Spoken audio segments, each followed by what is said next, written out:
which means that it's time to start the show. It's time to start the show. Oh, no. Jesus Christ. We're off to a great start.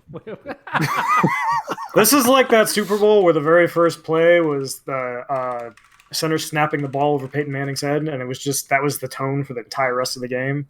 Good job, Ryan. Thanks.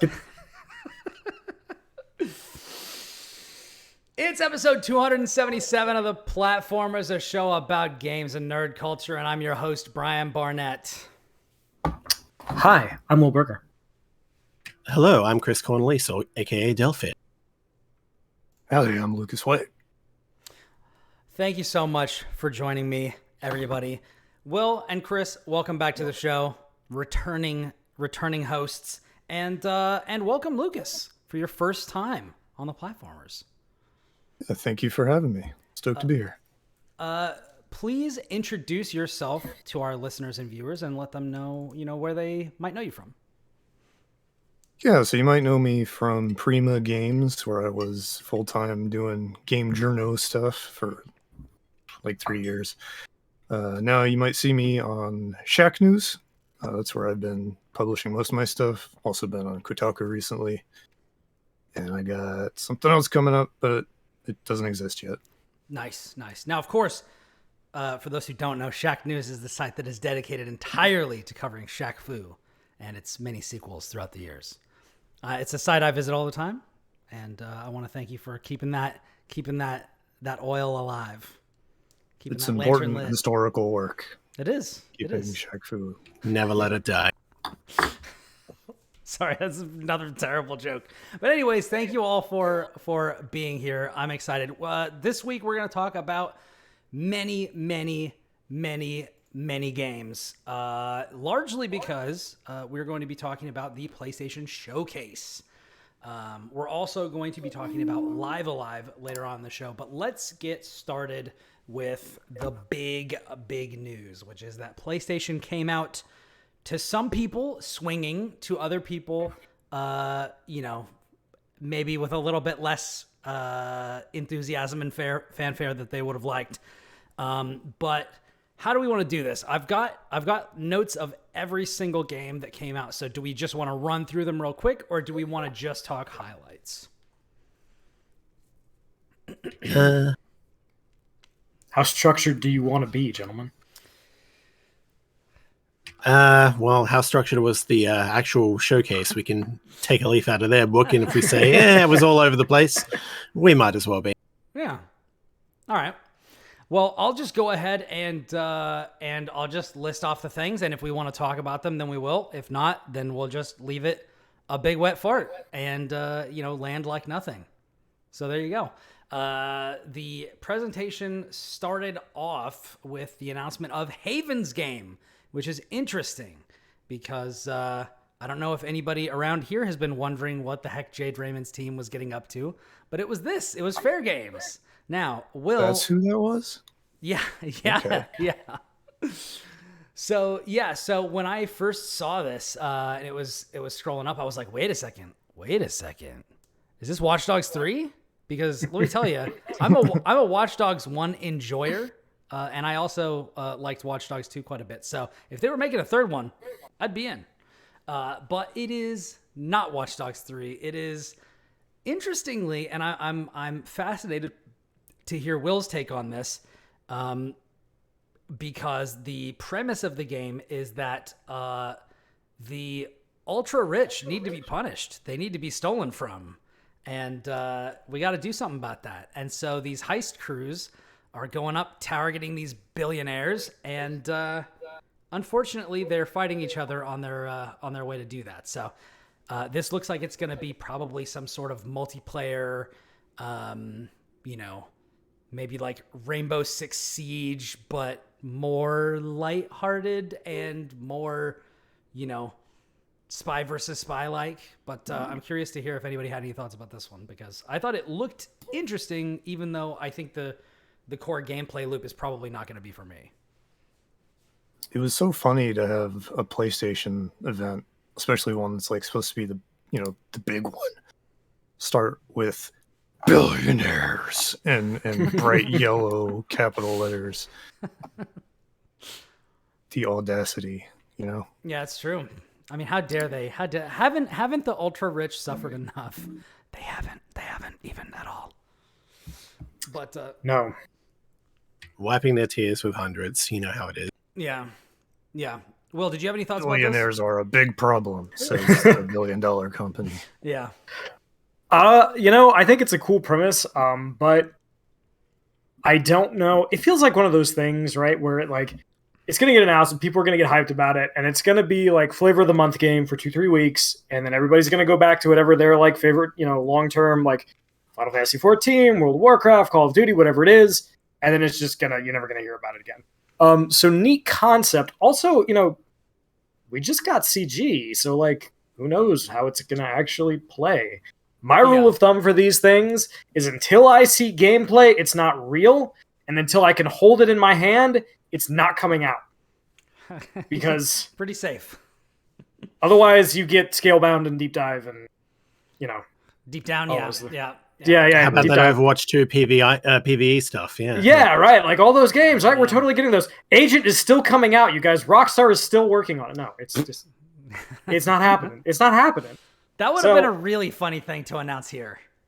Yes. Being the agreed upon thing that just PlayStation and Rockstar both just kind of pretend never existed or was planned or anything like that. But yeah, I definitely agree. I think that that while, and we were talking about this a little bit before you came on, but I think that there are certain developers where they will get a pass for me, even when they are not showing gameplay yet. Now, one of those studios that just automatically gets hype from me just betrayed that trust with Redfall, but there are still, there. I think generally, it's kind of like when review keys are distributed and embargoes are placed for like at launch, or when you get review keys very late, or where they're only for a specific platform. It's like most of the time that's a bad sign, but then every once in a while you'll get Doom 2016, where it's just like this game ripped, but for whatever reason they just didn't like they just bucked the trend. The exception that proves the rule rather than the other way around. And I think that for certain games, like for the Bungie game that was revealed later on in the show, I'm kind of more accepting about not showing gameplay, even though I'm really excited about gameplay because I think that the tone piece is evocative enough, or it gives me something that I want. But I don't think that that was necessarily the case with this one, even though I do think that it is a strong premise. And kind of, when you said this will be the flavor of the month, for a little bit, and then it's going to disappear. Nobody's ever going to hear about it. I kind of had flashbacks to, Destruction All-Stars, which was like supposed to be this next big multiplayer thing. And then when was the last time you ever heard somebody talk about it? Other than, hey, remember that thing that just disappeared? Mm-hmm. I almost wanted to ask, like, if this is sort of more of the, like, oh crap, we've been working on a, hero shooter, team shooter, et cetera, for 5 years, and it's not coming out until after the bubble has pretty much already burst. If this is Jade Raymond, this is like way more recent because of like all the Stadia stuff that happened. Yeah. So I'm really curious what the timing on this looks like, because it's so hard to take games like this seriously, Yeah. I mean, like you said, the multiplayer space is really crowded. There are other games. Now, an interesting thing is, although there are other hero shooters that have made a big splash in the space, this recent announcement of, like Chris alluded to earlier, of the changes to Overwatch and their expectations for PvE content, like Blizzard sold that as like one of the primary reasons they needed to make Overwatch 2. So honestly, if you were going to come out with something similar to that, now might not be a bad time to announce it, because people are not particularly jazzed about Overwatch right now. And like, obviously, Team Fortress 2 is like never going away. That's going to be the thing that just exists until the heat death of the universe. But it's also not being updated or actively supported or anything like that. So there is still, it may be the behemoth, but it's a fallen empire in Stellaris sitting in the corner just biding its time, right? Yeah.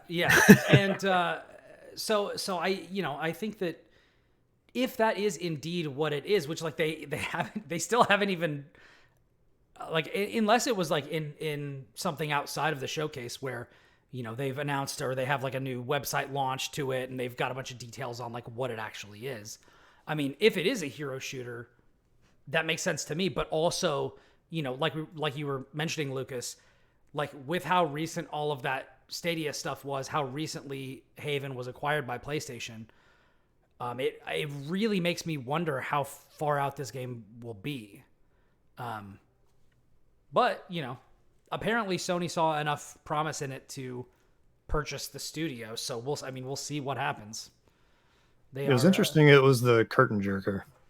Sure. Yeah, it's an interesting opening. I mean, I think it is evocative. Like, I think the theme is very interesting and also very, in vogue right now. So I think that if you're looking for, what's going on, thoughts that are circulating in society, as we approach another election cycle and things like that. Like, I don't necessarily think it's a bad foot to put forward, but it's also like more, I guess not politically charged, but more like charged with classist elements than like a very front-facing show opener would traditionally be, which is interesting. Moving on to another politically charged, but in a different way, game. Helldivers 2 finally announced. Yeah. Let's go. That was sick. Yeah. Yes.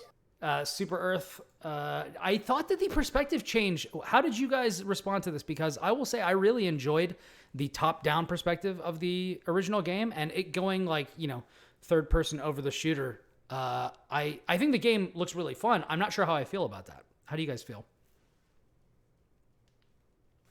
I think the one thing I'm worried about immediately is like the top down, I think, was a big part of like the comedy of that game.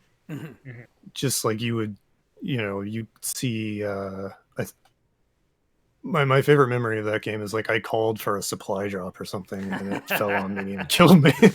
Yeah. And, if it's third person, you're not going to be able to like see the whole bigger picture of stuff like that happening like all together. Yeah. So I'm wondering if that's even like going to be as much of a presence in this one. Yeah, I wonder. That would be interesting if it wasn't. I guess if they don't do that, they could still kind of embrace kind of like a Starship Troopers camp sort of, life is disposable sort of kind of vibe. But yeah, I think it's interesting. Also, not only going to be on PS5, it's also going to be on PC, which is great. Mm-hmm. So I'm really interested to see what the change of perspective does to that game, because I think part of like the comedy of it is what Lucas said, like you're up here, but it's also that if you take that away, right, you kind of remove elements of like, I have a really good idea of what the map looks like at all given times around me, right? So I can strategize in different ways. You're removing kind of the core like twin stick thing, which is a large part of what makes the game unique, with like more standard over the shoulder Resident Evil style 4 like, shooter game, which is fine. That's the standard for a reason, but it's a change in what the identity is in a way that's going to either work really well because it's going to be one of those co-op, like shoot all the bugs, get all the stuff games, or it's going to be like, man, I really wish that we hadn't moved away from this, because I feel like a lot of the cool stuff about the original Helldivers comes from the fact that it is isometric and you have the ability to move very, very quickly around the map and see so many things from so many different angles. And if you put the camera behind you or over the shoulder, that stuff goes away. Yeah. Now you are EDF. Yeah, good exactly. One. Yeah. And you're not going to out EDF. I'm sorry. You're not. It's just not doable. That game has one of my favorite lines of dialogue of all time, and I forget what it was. It was, why did you get married? No choice. And that is not like a response that's, written out. It's dynamic because, characters will ask out the questions and they have like X number of lines they can respond with. But like the goofiness of EDF, you're not going to replicate, and the feeling of like overwhelming craziness. So I don't know. I want Helldivers 2 to be good. I don't know. At least they showed us some gameplay. Yay, thank you. Yeah, they did. True. They did, which I appreciated. True. First gameplay of the show, which is always nice. Mm-hmm. Another game that showed us gameplay, which I appreciated, Immortals of Avum. coming from Ascendant Studios. It definitely seemed to me to be, the more we see of it, it kind of feels like it's embracing Destiny's kind of method of storytelling, and like that kind of level of quality and tone. I think for better and for worse. I think that it's got a lot of the team is former Call of Duty people, and it definitely looks like What If Magic Call of Duty, which is cool. Like I'm very into that premise, and I think that the game looks pretty fun. But it's also coming out, I think, July 20th, so it's actually not that far away. It's right around the corner. Yeah, I'd heard about this one on the up and coming even before I saw it here, so I'm not even sure if this is a new trailer or if it's slightly different. I can't remember the specifics, but yeah, the concept is interesting, like something in the Dark Messiah of Might and Magic kind of space. Mm-hmm. It's a little more flashy and such with the Call of Duty elements. It's like, yeah, this you have my interest. Now I just need to see if it's like actually good, if it's not like a 4-hour campaign or anything like that. Yeah. That's what'll sell me. Yeah, I feel like this is one of those games where you can look at a trailer for it, and my first thought was, before I knew there was a bunch of ex-Call of Duty staff, it's like, man, the new Call of Duty looks weird. And then it's a bunch of ex-Call of Duty people. All right, that makes total sense. But I think it's one of those games, especially where you're not going to get a good idea of what it is until you actually like sit down and play it, because it's like, oh yeah, Call of Duty with magic, right? That sounds great, but it's also going to be like kind of in the same way Titanfall is to a bunch of other ex-Call of Duty people, like feel, right? How does this feel? Yeah. How do these like spells feel? How do these guns feel? How does the environment feel? How's the encounter design, right? How are the spaces? And it's really interesting because we're not going to get, unless they have like a barrage of media that they're going to show us in the next month-ish, month and a half. We really don't know. Like, we've had 2 trailers and some screens and really not much information. So something like that, yeah. Thank you for showing gameplay again. And I will say this to every game that showed gameplay over the course of the showcase, because way too many showed nothing. It's like, here's a CGI announcement. All right, see you in 5 years. You know what I mean? Like, it just doesn't tell me anything aside from you have something in development. It's like when EA announces like a Dragon Age logo. It's like, I'm shocked. Cool, thanks. Or when Nintendo said Metroid Prime 4, it's like, fuck you. At least we got Metroid Dread, and they dropped it 5 months later. That is true. Yes. So I don't know. To your point, Will, it makes me think of Ghostwire. Yes. Yes. The lead up to that game was so fascinating, and especially the combat looked really neat, and all the cool hand animations and stuff. But it just felt horrible to play. Yeah. Super sluggish, just not interesting. Like the physical aspect of it wasn't matching the cool animations, and I feel like that could be the case here just as easily. But on the other hand, it's also cool and weird and interesting to see EA being such a source of like new IP lately. Yeah, especially like at that scale, like games like Wild Hearts and this, games that obviously have like budgets. Mm-hmm. It's like weird to see that shift, but cool. Yeah, that is a good point. Yeah, I hadn't thought about that. Thank you, EA, and thank you for whoever person got executive got sent to EA's basement and keeps greenlighting these things. They're saying we're picking that up. We appreciate you. That's definitely been a point of conversation with me and with Joshua Mobley, who is one of the other co-hosts on this show, who actually works for EA and who has worked on some of these trailers and things. So that's been a conversation that we've been having, both behind the scenes and on the show, is that like EA is doing some stuff now. Like, it's very interesting. Like, a ways back, you would have, of the big publishers, there was a phase where Ubisoft was that entity, where they were greenlighting things like, the Rayman reboots, which were awesome. You get things like, Unravel and like all this other stuff from Child of Light and whatnot. Yeah, Child of Light. Although I think Unravel might have actually been EA, now that I think about it. But I think you might be right. Yeah. Yeah. But like, you remember that Ubisoft published No More Heroes? Oh, yeah. Isn't that wild? That doesn't That's crazy. Remember when Ubisoft that made, hurts my head. like published other things that were not Assassin's Creed? I Yeah. remember. No. I remember. No, It's I been don't. it's Everything been a is Assassin's hot Creed. minute. It's been a hot minute, Chris. Even Although- Far Cry is Assassin's Creed. What are you talking about? Yeah.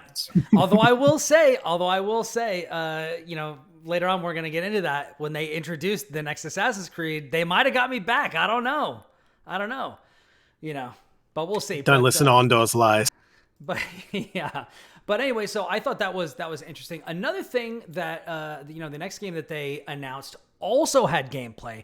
And let me tell you guys, I knew what this game was, or I suspected what this game was before it even was announced. And that is Ghost Runner 2. This game, I was like, wait a second. So this is like, you're like some kind of Ghost Runner, you know? And yes, you are Ghost Runner, and it's Ghost Runner 2, and it's coming out this year. 505 and one more level. I was like, oh shit, motorcycle riding game with combat with a sword and a grappling arm? Like, yes, that looks sick. First game slaps super hard. I suck at it, but Yeah. it slaps. Yeah. Oh my god, it's so good. Yeah, if you haven't played Ghost Runner 1, please like go spend whatever it is. It's worth it. It's absolutely worth it. It is fantastic. Let me check, because I think that if you have Epic Games, they've given it away free, because I feel like I own a copy of Ghost Runner. Yeah, it's not feel an the easy same. game. I'm pretty sure it's been sitting in my library. Yeah, it's not super long. It's not easy. If you've never played it, like, it is a one-hit kill game. One hit kills basically everything. You kill enemies in one hit, they kill you in one hit. You have all these cool movement options. You can deflect stuff. You can do dashes. You can wall run. You know, you have your cool sword powers. So it has all these abilities, and it's kind of like a Oh, maybe I don't. game Steam where has a you're free demo of it. Go for it. yes, and it's very like speedrun heavy. Very like, I can do this faster. I can kill that guy faster. Right? Like, I can do this thing. Let me go back to this level with like some of my new tech that I can do crazy stuff with now, so I can beat it. And it's not easy. Like, I think it's actually fairly difficult, at least at first, and you get better as you go along, obviously. But it is very unique and very cool, and it has a very cool aesthetic and like a surprisingly interesting story. And yeah, I really like Ghost Runner. So Yeah. More Ghost Runner, please. Thank you. Oh my gosh, can't wait. Yeah. I thought that was Very definitely one of the cooler games that was announced, that already looks, you know, obviously, you know, when people are gonna put their best foot forward, but like, one thing that I noticed is like, wow, this game like looks like it is ready to come out. Like, it looks like it's like, just give it to me. Anyway, another game, they immediately chased that with another game that I think looks pretty fucking sick, and that is Phantom Blade Zero.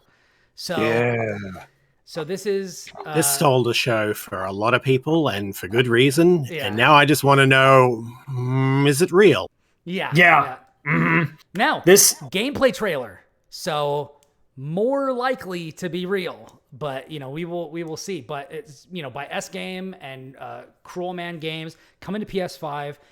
It is samurai inspired. Looks like it's on some Metal Gear Raiden shit vibes. Like, I was just like, oh damn. So like, I'm a samurai, but I'm also basically Raiden from Rising Revengeance, but in like one of these, you know, not grounded, but like more realistic than Metal Gear, which like isn't really saying much. Right. Neo as done by Platinum kind of thing. Basically, Yeah.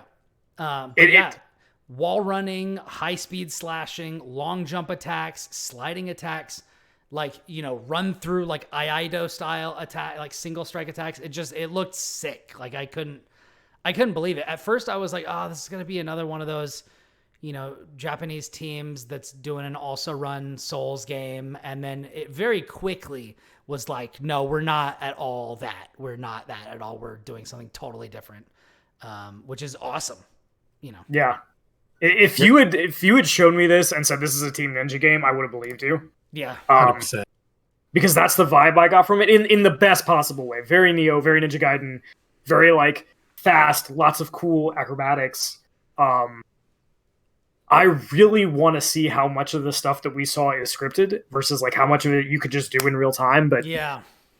I was I need to immediately see hooked. How I play it, what the buttons are, what the freedom of combination and such is, how much of it is just, you know, that as opposed to, as you say, scripted cutscenes, QTEs. I need to know. That's the big thing. That'll determine a lot. Yeah. because it looks friggin' sick, but I need to know how tactile it feels. That'll be make or break that game. I'm just imagining, Chris being like, I want to know what it looks like when I play it. And I'm just imagining, boom, boom, boom. Oh, Doink, yeah, no, it'll doink, look terrible. Just like one slash. Oh, hold on. I'm going to fall over now. Yeah, apparently playing the developer has a pretty good track record, but mostly with mobile games that weren't published in English, I think. But there's like a niche audience that was like aware of who these people are, so that's a good sign. Yes. Yeah. And I feel like you have to be really confident in your game, especially if you're a studio that nobody knows who you are, realistically, right? Like in the West, you are not well known. Mm-hmm. You're coming to a big showcase, and you show gameplay. That speaks confidence to me. Whereas, like, a lot of it is like, look at our cool CG thing, look at our cool world, look at like the cool story things that we're gonna do. It's like, no. Let me show you how you kill a motherfucker in this game. That's what I want to see, right? If you're gonna show me a combat game, show me how I kill stuff. Show me the cool things that I can. And the fact that they led with that and they understood that tells me that, like, there's a pretty decent chance they know what they're doing. Hell yeah. And it was a decently long trailer as well. It wasn't just like flashes or whatever. There's whole sequences in there that look like, okay. I'm curious. The trailer is almost 4 minutes long. It is quite lengthy. So I don't know. I have a good feeling about it. I hope that it's as good as it looks. We could really use like an action game like this. Yeah, I think a high quality game of this type could go far. And yeah, like I just did a quick while you were talking about that. I just did a quick tally up. 35 announcements were made during this show. So to have that to come with that sort of energy, I mean, I think it speaks volumes. So I'm really excited. Because I think that was like number one on most people's list of this looks cool. I'm interested. Yeah. Sign me up. Yeah, that was definitely up there for me for sure. Particularly because Elden Ring's DLC is on the way. Like I know I've got the fix of like what I really really want and really really need. So I'm ready for people to come and mix it up. But yeah, the next one, as the trailer started, I was like, "Yo, Journey 2," and it's effectively Journey 2. It's Journey 2, let's be real. Sword of the Sea by Giant Squid Games. Yeah, hoverboarding on the sand, bro. Like, I'm ready. Give me a long-ass scarf. Or maybe since it's surfing or, wakeboarding or, whatever, maybe I'll have some, like, board shorts that just get longer and longer. They turn into Jinko jeans that just, like, flow off into the sunset as I'm doing. Your hair gets longer and longer. Yes, exactly. Embrace the lifestyle. Yeah. I mean, it looks gorgeous, right? And has some cool music. And I feel like, again, this is one of those things where, like, it's going to depend on how it plays. Like, if the surfing along the sand bit is as good as it looks like it is, if it's, like, as clean as it looks like it is, if it gives you that feeling of control and, like, oh, man, like, I can do all this cool stuff, then I think it's going to be really great. But again, you can't really... Yeah. You can fudge it a little bit when you're showing us footage and we can't play it. So well, and also like Journey. One interesting thing I think about that is that Journey and Abzu are very floaty because of the worlds that they inhabit, and because at least part of both of those games, I mean, all of Abzu and a part of Journey takes place like underwater. So when this is basically Journey with a little bit of snowboard kids sprinkled in there for good measure. Like, I'm kind of wondering if this isn't floaty, like, is that going to translate? Does this studio know how to make something that feels, tight and responsive and that sort of stuff? But they also listed, though, that they made the Pathless, and that has actual movement, controls, gameplay, combat, etc. in there. Okay. And that feels really good. Like, Pathless is good. Give it a shot. Yeah, so, I haven't played that one. So yeah. So yeah, that makes me more confident than that. It's not just going to be too. Yeah, that's great to know. Yeah. So then next we got a sequel to a very interesting game that I didn't think was going to get a sequel, and that is the Talos Principle 2. Talos Principle is great. That was the surprise. coming this year to PS5. I imagine that will probably come to PC as well because the original did. Yes, it's confirmed for Xbox, PC, and PS5. Awesome.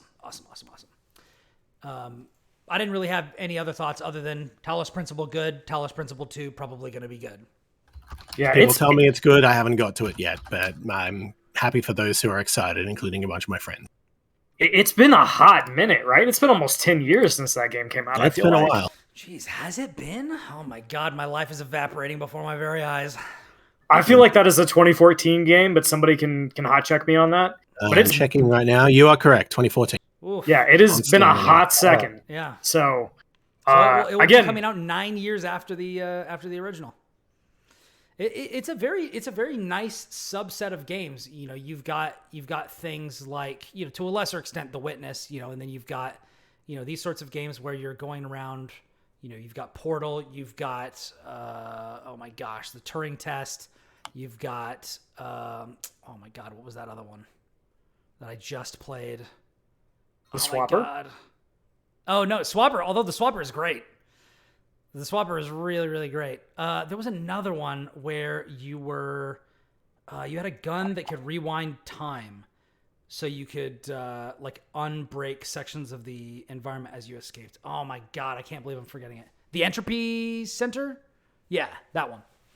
Anyways, I'm thinking of Antichamber, but it's not that. So. Yeah, Entropy Center is the name of it. But yeah, there's like these great, like just third person / first person, you know, area exploration puzzle solving games that I just think every once in a while it's really great to get one of those. So this one looks pretty good. Maybe one of the other games of the show, at least for me, is the next game from the creators of Grease. This is Neva. It's coming out next year, PS5. I said, you have my attention. And then my next note in all caps was, you didn't have to destroy me like this so instantly, you son of a bitch. Because they definitely know how to get me. I mean, I reviewed Grease. It was absolutely one of my favorite games of that year. That team is incredible. I can't wait. This instantly shot like to, you know, probably, you know, I don't know if I would say top 5 because fucking Silk Song still isn't out yet, but you know, but it is very far up there on my list of most anticipated indies. You know, which is great. I don't know how any of you guys felt about that, or if any of you played Grease when it came out. I haven't played it, but I have it. It's sitting in my backlog as ever. Nice. But no, the art style alone was like, oh, I am buying you. Yeah. And yeah, it looks great, and Neva looks great. And I think I even mentioned Grease when talking about the Not Journey earlier in the show when watching it with my friends. So it's like, yeah, okay, cool. Yeah. Here it is. You have my attention. Yeah, I'll definitely give it a look. Yeah, I think it looks stunning. I'm all for, I don't know. The older I get, the more I get into like, please give me some cool indie games. Like, please, please, please give me something that's, you know, short and cool and has really unique art and fantastic music and is unique. And you show me something like this, and I'm like, I'm immediately interested. Yeah. So I haven't played anything that the studio has done as far as I know, but I'm stoked. Yeah. Let me see it. Yeah, can't wait to play another beautiful indie game that gives me existential dread. Wholesome kind of way. Yeah. Don't let it set in. Just don't let it set in. It's fine. Distract yourself with the next shiny thing down the road. Just kick the can. It'll be fine. Look at this beautiful animal, and now watch as it slowly dies. Oh God, yeah, that sucked. You're like Princess Mononoke. Yeah. God. Man, yeah, I didn't even think about that because it's been ages since I've seen that movie. But yeah, you know, the giant white wolf with horns and all. You know, I mean, tree branches in this case, which I thought was very evocative. I love that. I love it when things turn into trees. Like that's a big theme in Dark Souls 3. It's a big theme in like a lot of other stuff. But I dig it. I dig it. That aesthetic is really cool. Speaking of distracting ourselves with cute things, next they announced Cat Quest: Pirates of the Caribbean, which is Game of the year. Let's fucking go. Oh, yeah. I popped for this a little bit, honestly. Yeah. Those first two looks Cat Quest adorable. games are fun. Yeah. They're just totally brainless. You run around with a cat and like mash to kill monsters, but then it gets like weird at the end, almost in like a Kirby way. Um, but yeah, like just little cute games. Nice. Yeah. I love his little floating device. Yeah. He has like a little inner tube. It's so cute. Love me an inner tube. In fact, my dad just informed me. My parents recently moved up to where they're retiring, and they live right on a huge lake. And my dad just messaged me like this last week and was like, "Hey, I got something I know you're gonna love. It's a big 3-person inner tube, so get ready for this summer."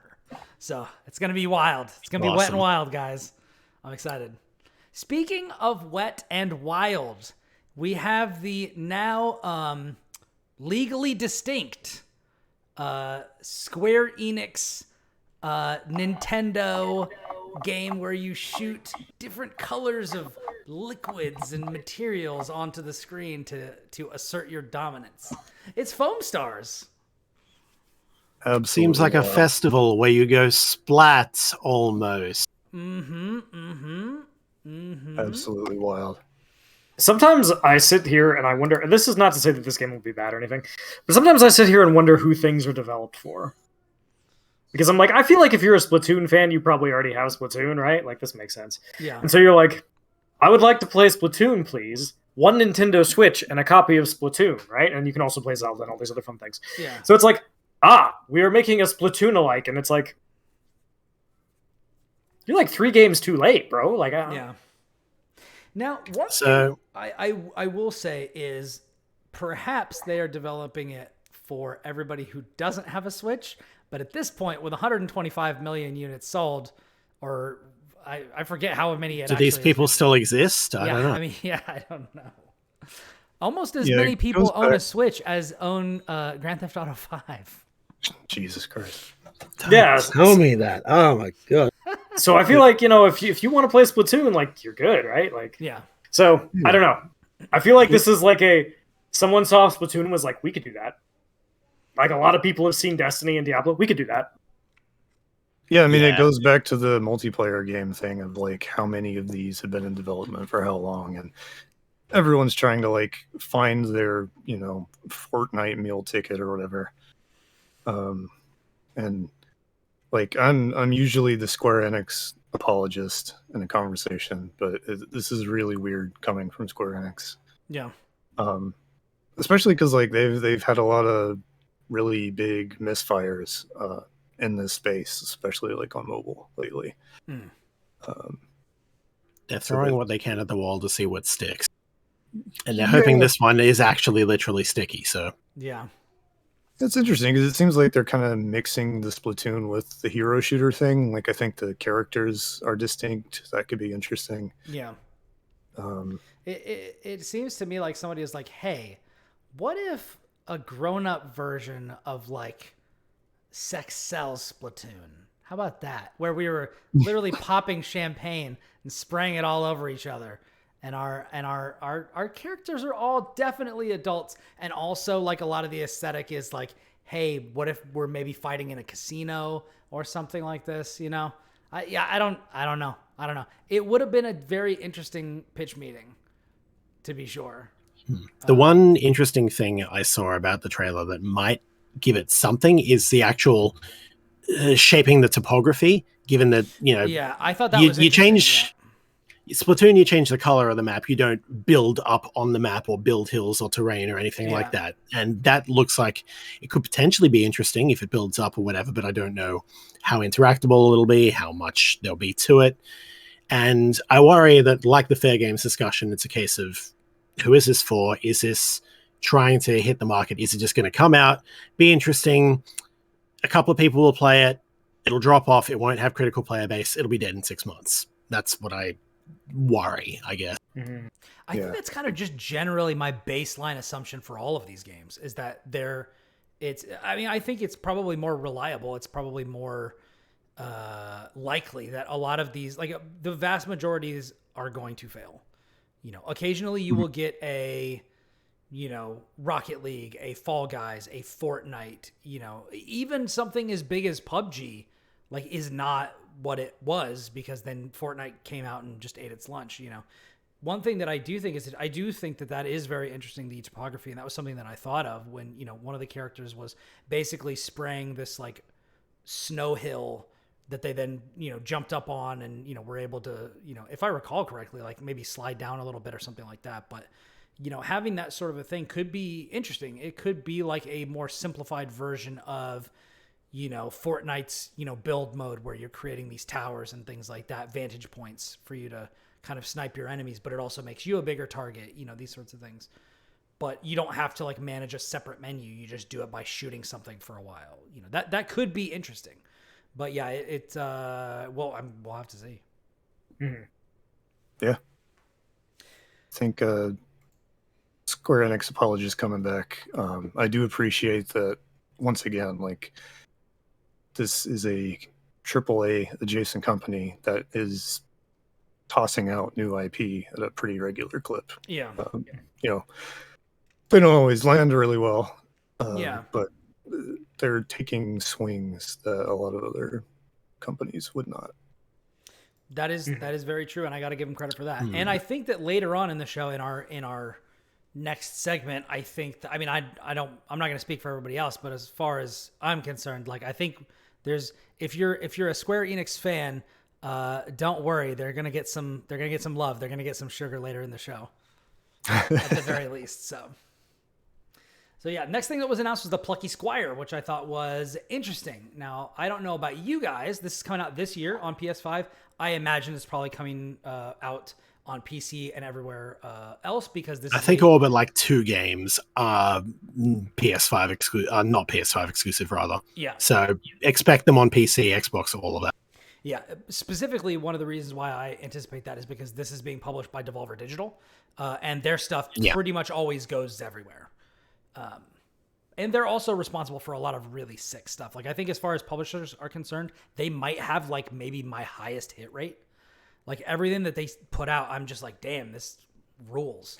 Devolver generally knows how to pick a winner. So as soon as I saw that, I'm like, all right, cool.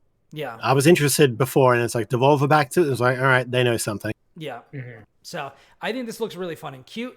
I got very, very Link Between Worlds vibes, particularly with the, painting bracelet, popping out from the walls, moving in between 2D and 3D. I will say it kind of lost me a little bit when it pivoted to 3D, because I think that the 2D looks so adorable and cute. But I'm very curious to hear, what you all think. Yeah, I think any game that kind of looks like a platformer adventure game that really like asks questions about the physicality of everything is always worth taking a look at in my book. Like, you're not just jumping on platforms, you're like going into the walls, you're changing the perspective, all that kind of stuff. Yeah, I think it's hard to say based on we only have like a minute of footage, but I mean it looks cool. It's really pretty. It looks cool. The music was neat. That what we saw. The art is enjoyable in a way that is like kind of cute without being like overly like look how cute it is. Right? It's just kind of like, oh, this is neat. It's charming. Yeah, it's just like a storybook. I like this. So I don't know. I hope it's good. Devolver usually doesn't miss, so we'll see. It's nice to have it be like actually sincerely cute from Devolver and not have some kind of like nasty not be some murderous plot twist. It just, the last half of the trailer reveals that it's like it's like got some Happy Tree Friends vibes or something like that. That's the kind of thing I would normally expect from Devolver. Yeah, exactly. So the next one, Teardown, is already available elsewhere, I believe, on PC. I think it's coming to PS5 this year. When they originally showed the thing, I was like, oh, it's a house destroying game. Wait a second, what is this, Minecraft Assassins? Because there was definitely a scene where somebody was like, all right, I'm going to set off a charge, and then I'm going to run away, and then I'm going to get in my car and like drive out. And it looked like a weird like mashup of Minecraft and like Grand Theft Auto or something, which looks pretty cool. So I thought that was pretty sick. I don't know if either of you, or if any of you have experience with this game elsewhere, or if you had thoughts about this, PlayStation reveal. I definitely suffer from Minecraft poisoning. Like whenever I see voxels, my eyes just kind of glaze over. And Fair. I know that's not fair at all to any individual game, but it's just like it's so hard for me to get past. It just happens, yeah. I mean, I'm also not like a Minecraft guy, so I'm generally like, you know, I'm glad people are into it, you know, but you know, not for me. But this looks interesting. Yeah, having seen footage of it and such before, I definitely knew it's like this feels like it's already out or I've seen this, but no, the concept looks fun, looks stylish. I don't know how it, like, obviously we see how it plays, but I don't know how like it's structured in terms of missions, freeform, what it's got going for it, and I'd be interested to find out, honestly. So it looks like, yeah, it could hold my attention for sure. Like I played a lot of Hard Space Shipbreakers recently, so I'm curious. Okay, so just for context, Teardown is available on Steam. It has 65,958 reviews, and it has a 5-star average. Both the recent and the overall reviews are overwhelmingly positive, and it is $30. So, All right, there you go. apparently, this game To the wish list review. just absolutely rips, which is awesome because I think it definitely, the trailer definitely played like this game is really fun. So that's exciting. The next, I've never had such a fast 180 on something than I did this next one. It pans down. It's very realistic. There's an ant crawling across the screen. The ant's going to eat a dead fish. The fish gets swooped up by a bird, and then so on and so forth. And I was like, okay, whatever this game is, get to the fucking point, bro. And then it fades back into the back of the swamp, and who should it be but fucking Snake? It's Metal Gear Solid. And Delta. Metal Gear Solid Delta Snake Eater. Delta. So I was just like, okay, now you're even just trying to be Death Stranding. So, yeah. Who is making this? I still do not know. Yeah. Yeah, I think that that's actually got answered recently. It's internal at Konami with oh my god, I forget their name now. Isn't it, But they've got like a mercenary dev helping them out that's done a lot of stuff. it's It's not Virtuous, right? Bluepoint, is it? Virtuous, yeah. Yeah. Yeah. So there you go. And potentially more exciting, Metal Gear Solid Master Collection Volume 1. Yes. Which implies the existence of a volume 2. it really does. It really does, Will. And that is very exciting because for those of you who are familiar, or even for those who are not, Metal Gear Solid 1 is not very available, to be honest. Particularly if you're playing in the console space. You can get the Metal Gear Solid, I forget what it's called. There's some collection that comes with 2 and 3 on Xbox 360, which you can play on Xbox One and Xbox Series through backwards compatibility. But there's no way, so far as I know, to play those games on PlayStation. You also can't get them on Xbox anymore. They were delisted a while back. Oh, were they really? Okay, so I have access to them, but you can't go buy them. Yeah. Yep. Okay, yeah, I remember that. Yeah, there was They a ever put them PS1 back on classic. and that was GOG? it. Wow. I believe they are, but that's like the only place. Yeah, 1 is on Good Old Games, and I think 2 is, but 3 is not available basically at all. So there's really no place where you can play all of these games beyond like the PS3, I think, where there was like the big Metal Gear Solid collection where it had like everything. Yeah. So, and you know, PS3s, they're not going to be around forever. So I think it is very, very good for Konami to finally put out these games to make them available elsewhere. Now, which versions of these games are we getting? I'm still a little bit unclear on this. I'm not sure if they've come out and said that these are the original releases or that these are the remasters, you know, are these subsistence and you know, substance and all this sort of stuff. I don't know. I don't know if that information is available, but I can definitely fish around for Not that I've seen. I'm pretty sure it's based on the HD collection stuff, but I couldn't say 100%. I know like it's got the MSX games as well, Yeah. and those were in the HD collection, so it's probably some kind of conversion of that. Yeah, I do know that they've removed some of the stock footage copyrighted stuff from 2 and 3, which is why the collections were initially delisted. So I think that, 2 is still delisted on GOG. They haven't put it back up after that. yeah, so it'll be really interesting to see like what this comes out with. As far as Metal Gear Solid Triangle Snake Eater, I don't know, man. Do we really need a Snake Eater remake? Like, No. it's. I understand. I'm of two minds of it, right? Like, it's great that people can go play Snake Eater. Awesome, right? Like, make it available. Let people play Snake Eater. But this will get into my overall thoughts on the thing. But we are like drowning in remakes at the moment, and like, I do not trust an internal team at Konami to do Snake Eater properly. Yeah, I just don't. Completely agree. Yeah. I don't even know how like people today would react to something like Snake Eater if it's, you know, closer to like a 1-1 remake, which is kind of what I would expect from Konami.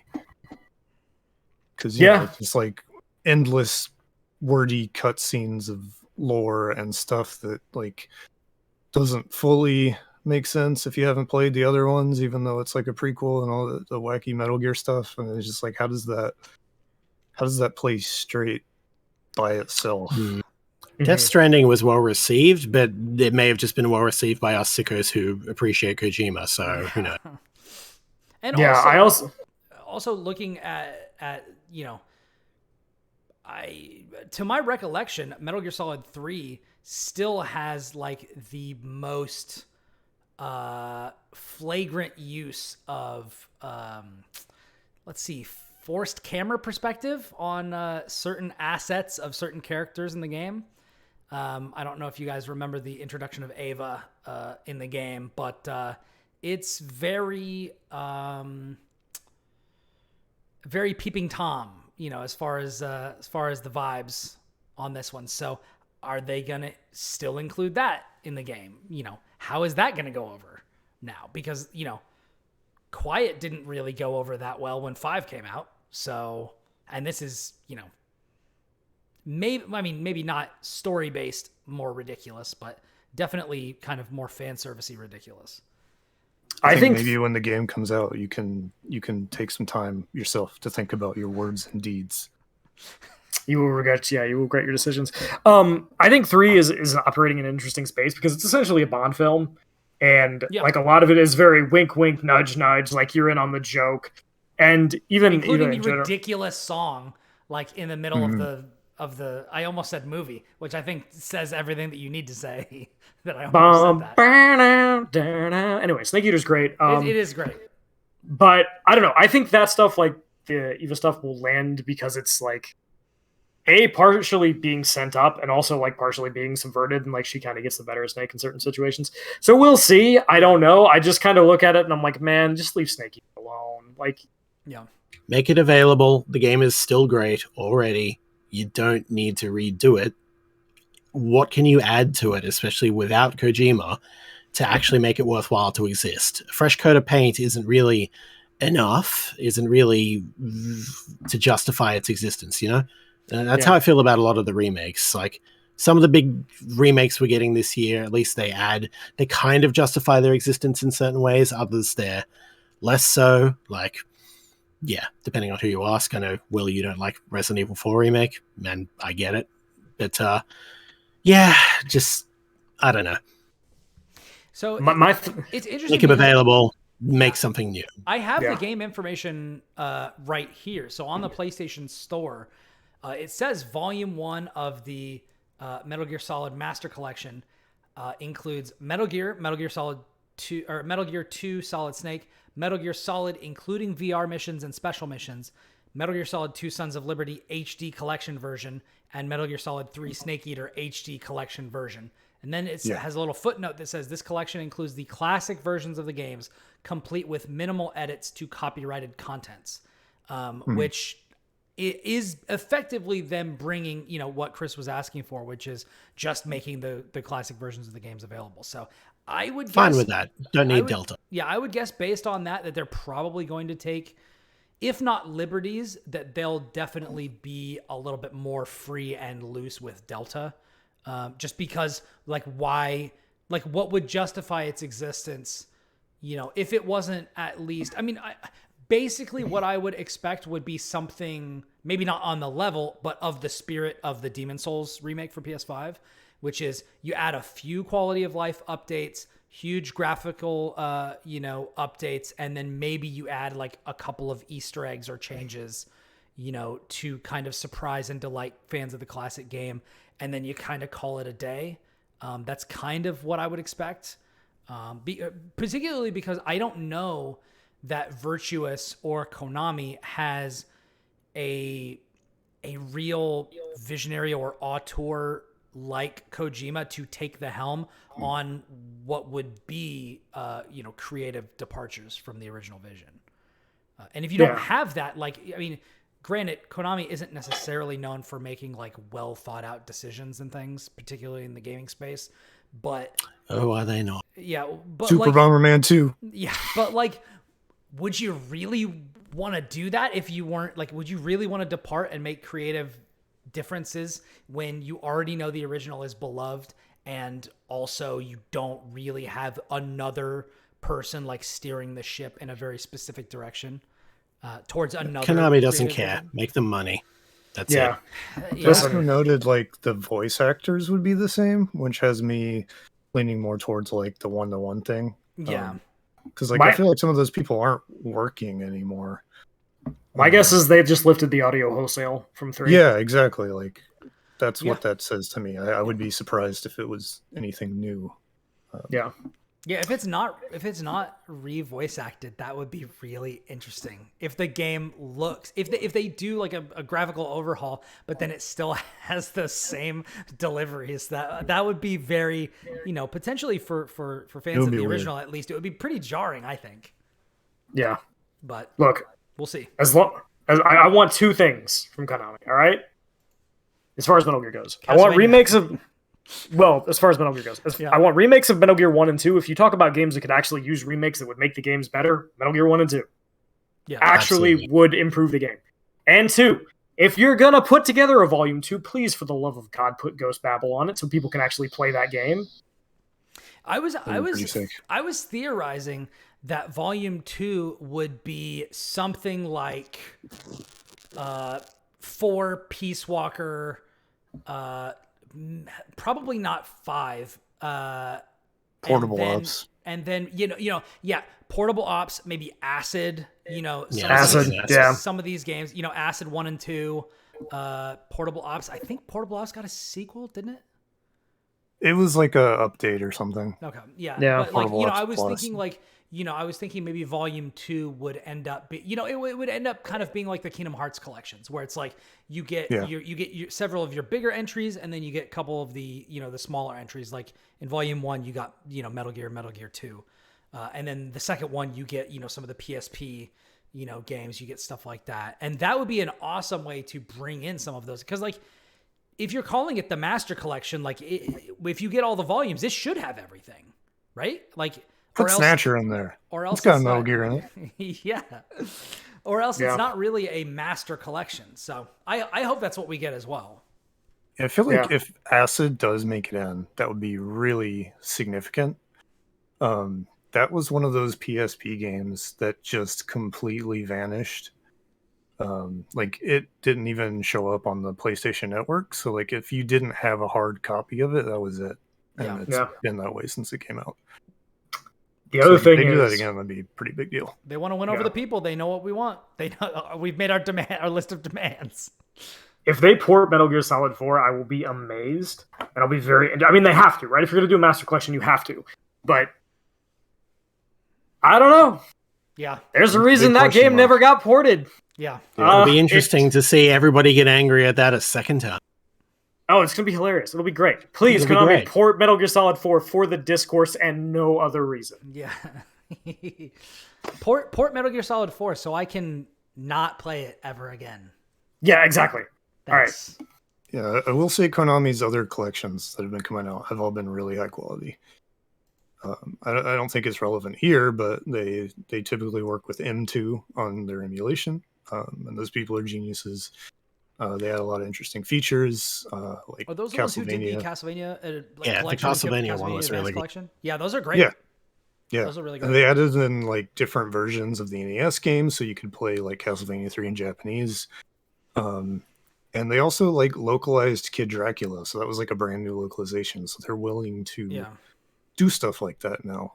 And those weren't Which is that really long cool. ago. So Oh, they're No, pretty recent, yeah. they're fairly recent, and you know, like just letting people have easy access to stuff like Dracula X, like that's great. So Yeah. like, please do the same thing here with what is probably your most beloved property. Lucas is being the Scarlett Johansson to my Jeremy Renner right now. I'm like, don't give me hope.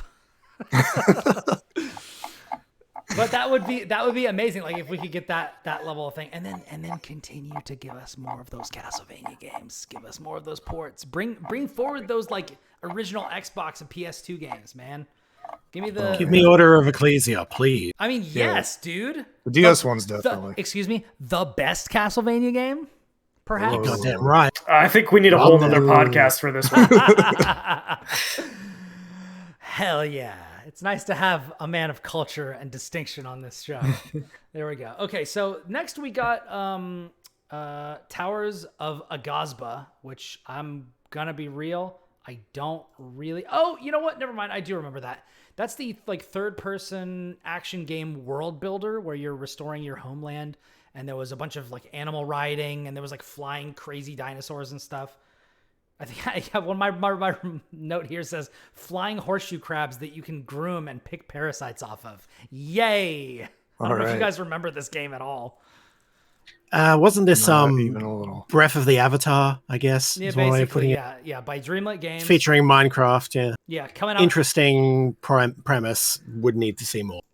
I thought it was And interesting Matt- because they straight up say that the one of the turtle characters is like, "I wish that your people were gone for good. I had hoped that you'd been gone for good, and now you're back." And I was like, "Damn, all right, it's like that, huh?" Never seen a Probably turtle overrated those hoping for humans. genocide before, but Yeah. that's the first time for everything. Can you imagine being a studio that's like very clearly making a game that's like, we are inspired by Breath of the Wild in a post Tears of the Kingdom world? Yeah. I think I would just lie down and die. Nintendo just Like- lapped everybody. They Again!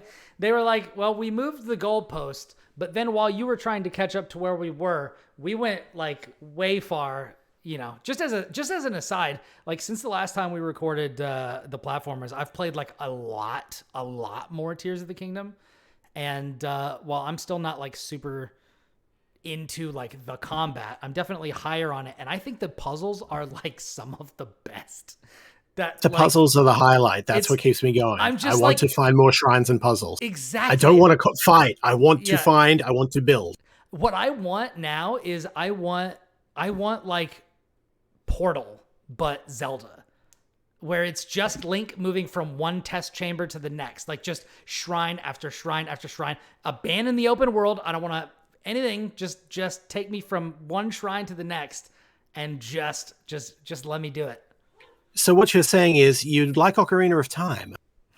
Yes, Really, really great pitch Or a for, classic Link's Zelda game. crossbow training too. yes. Yes, the unsung Yeah. Zelda sickos out here for Link's crossbow training. Tears of the Kingdom is great. Which I think was a topic we discussed with Logan Plant on the first episode that Will was ever a guest on. I think that episode Could be. is named something about Link's crossbow training. Anyways, Full circle. full circle. Anyway, speaking of fantasy, next we got the wonderfully creative minds behind Creative Business Unit 3, which is of course my favorite development studio name in gaming, just the most evocative title of all. Final Fantasy 16, which I am excited by, and maybe it will be good. I think Will and I are both very much hoping that this game is going to be awesome because I'm something of a lapsed Final Fantasy fan, and I would love for them to get me back. You had me would- at the Heavensward Rider. Enough said. I'm in. Yeah.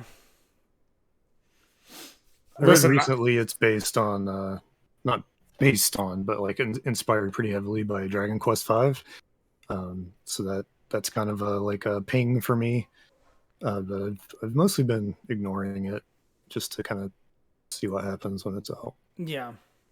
Yeah, I watched the trailer and then immediately did like as much as I could to forget about it because I don't want to have any expectations. Mhm. I've been let down too much. I've been hurt too many times. Yeah. And I don't know. I want this game to be good. I want Square to make like back-to-back great Final Fantasies for the first time in like, I don't know, 20 years, right? Like, even if one of them is a Basically remake. since 10, yeah. Yeah, since 10, right? Yeah. Like, I would love them to be those guys again. I don't know if they're still those guys.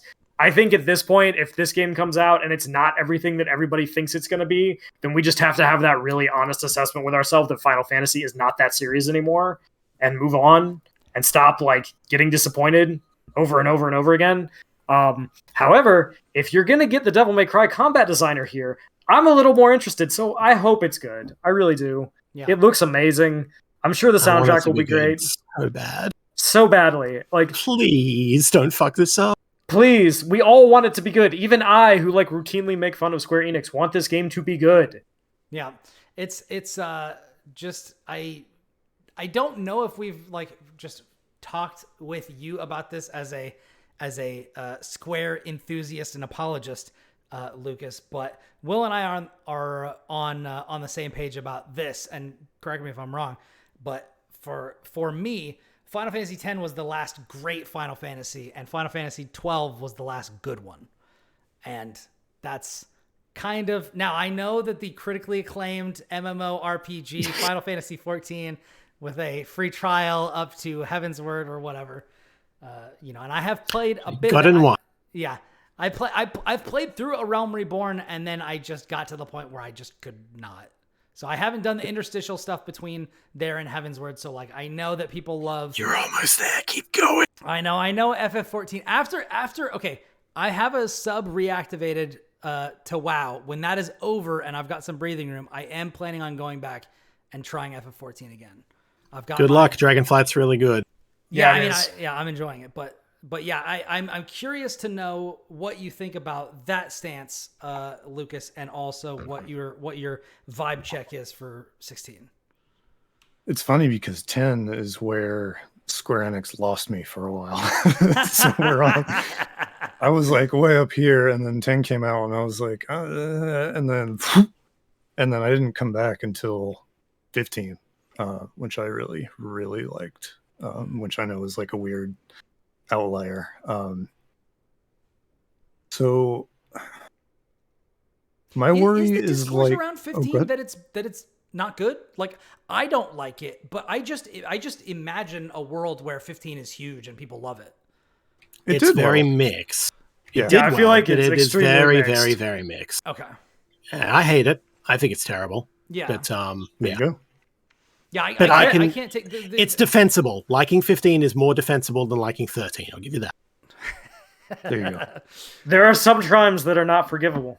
Yeah. Shout out to my 13. man Cam. I know you're there. Yeah.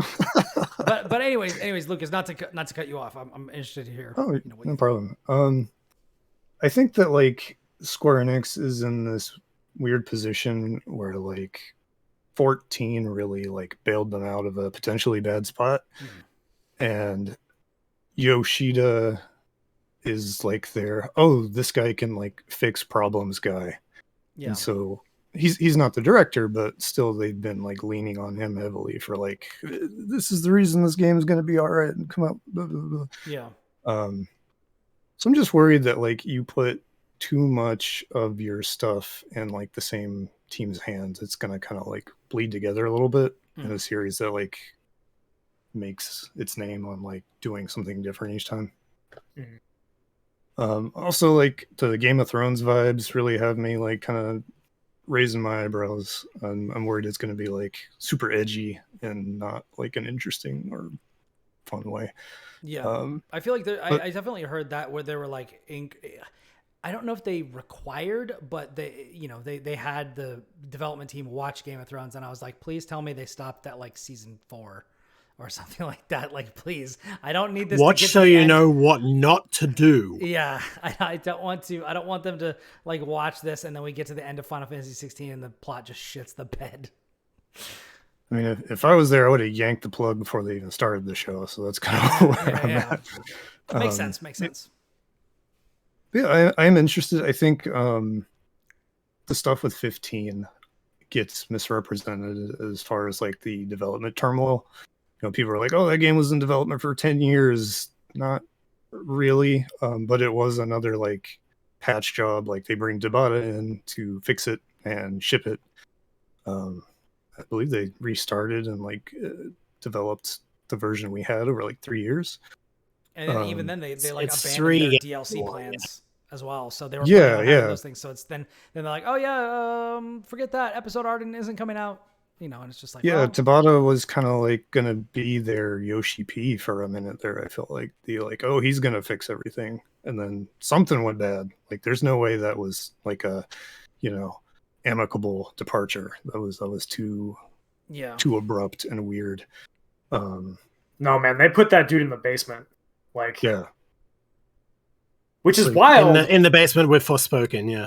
Yeah, which it's crazy because I think Lucas is right. Like, Tabata for a while was like, he's the guy, right? Like, he's gonna bring this back. And you had like all this praise around Type 0 HD because like that was his. And then FF15, he's the guy. He's gonna fix it. And then 15 comes out, and I don't hate it the way Chris does. I think it's okay. I think it has some really cool ideas. Doesn't always work. But like, it's definitely not like the game where like we're gonna right the ship, right? And I think that's what a lot of people expected it to be, and then it just wasn't. And then Tabata got thrown under the bus for that. Yeah. And now it's like, all right, back to the FF14. Well, let's grab these guys and bring them in because they're the guys who know how to do this. And my concern is if this doesn't work, who do you throw under the bus this time? somebody make sure Kawazu's safe. Get that man out of that building. Yeah. Right, like. Nomura, for whatever reason, is allowed to fuck up as many times as he wants. And that's okay, because he co-directed 7R. He's great. Perfect. Gold standard. Let the man cook. They gave him a leash. They gave him a leash. They gave him an editor. That's important. They gave him a leash. Give him that, he can do some stuff. His name is Katase. They gave him a leash, and then he's like, one leash is not enough. I need 17 leashes. And, yes. And there we go. They gave him his own, like, sandbox to play with. They're like, here, you're Kingdom Hearts guy, do your thing, it's working. It's like Kawazu.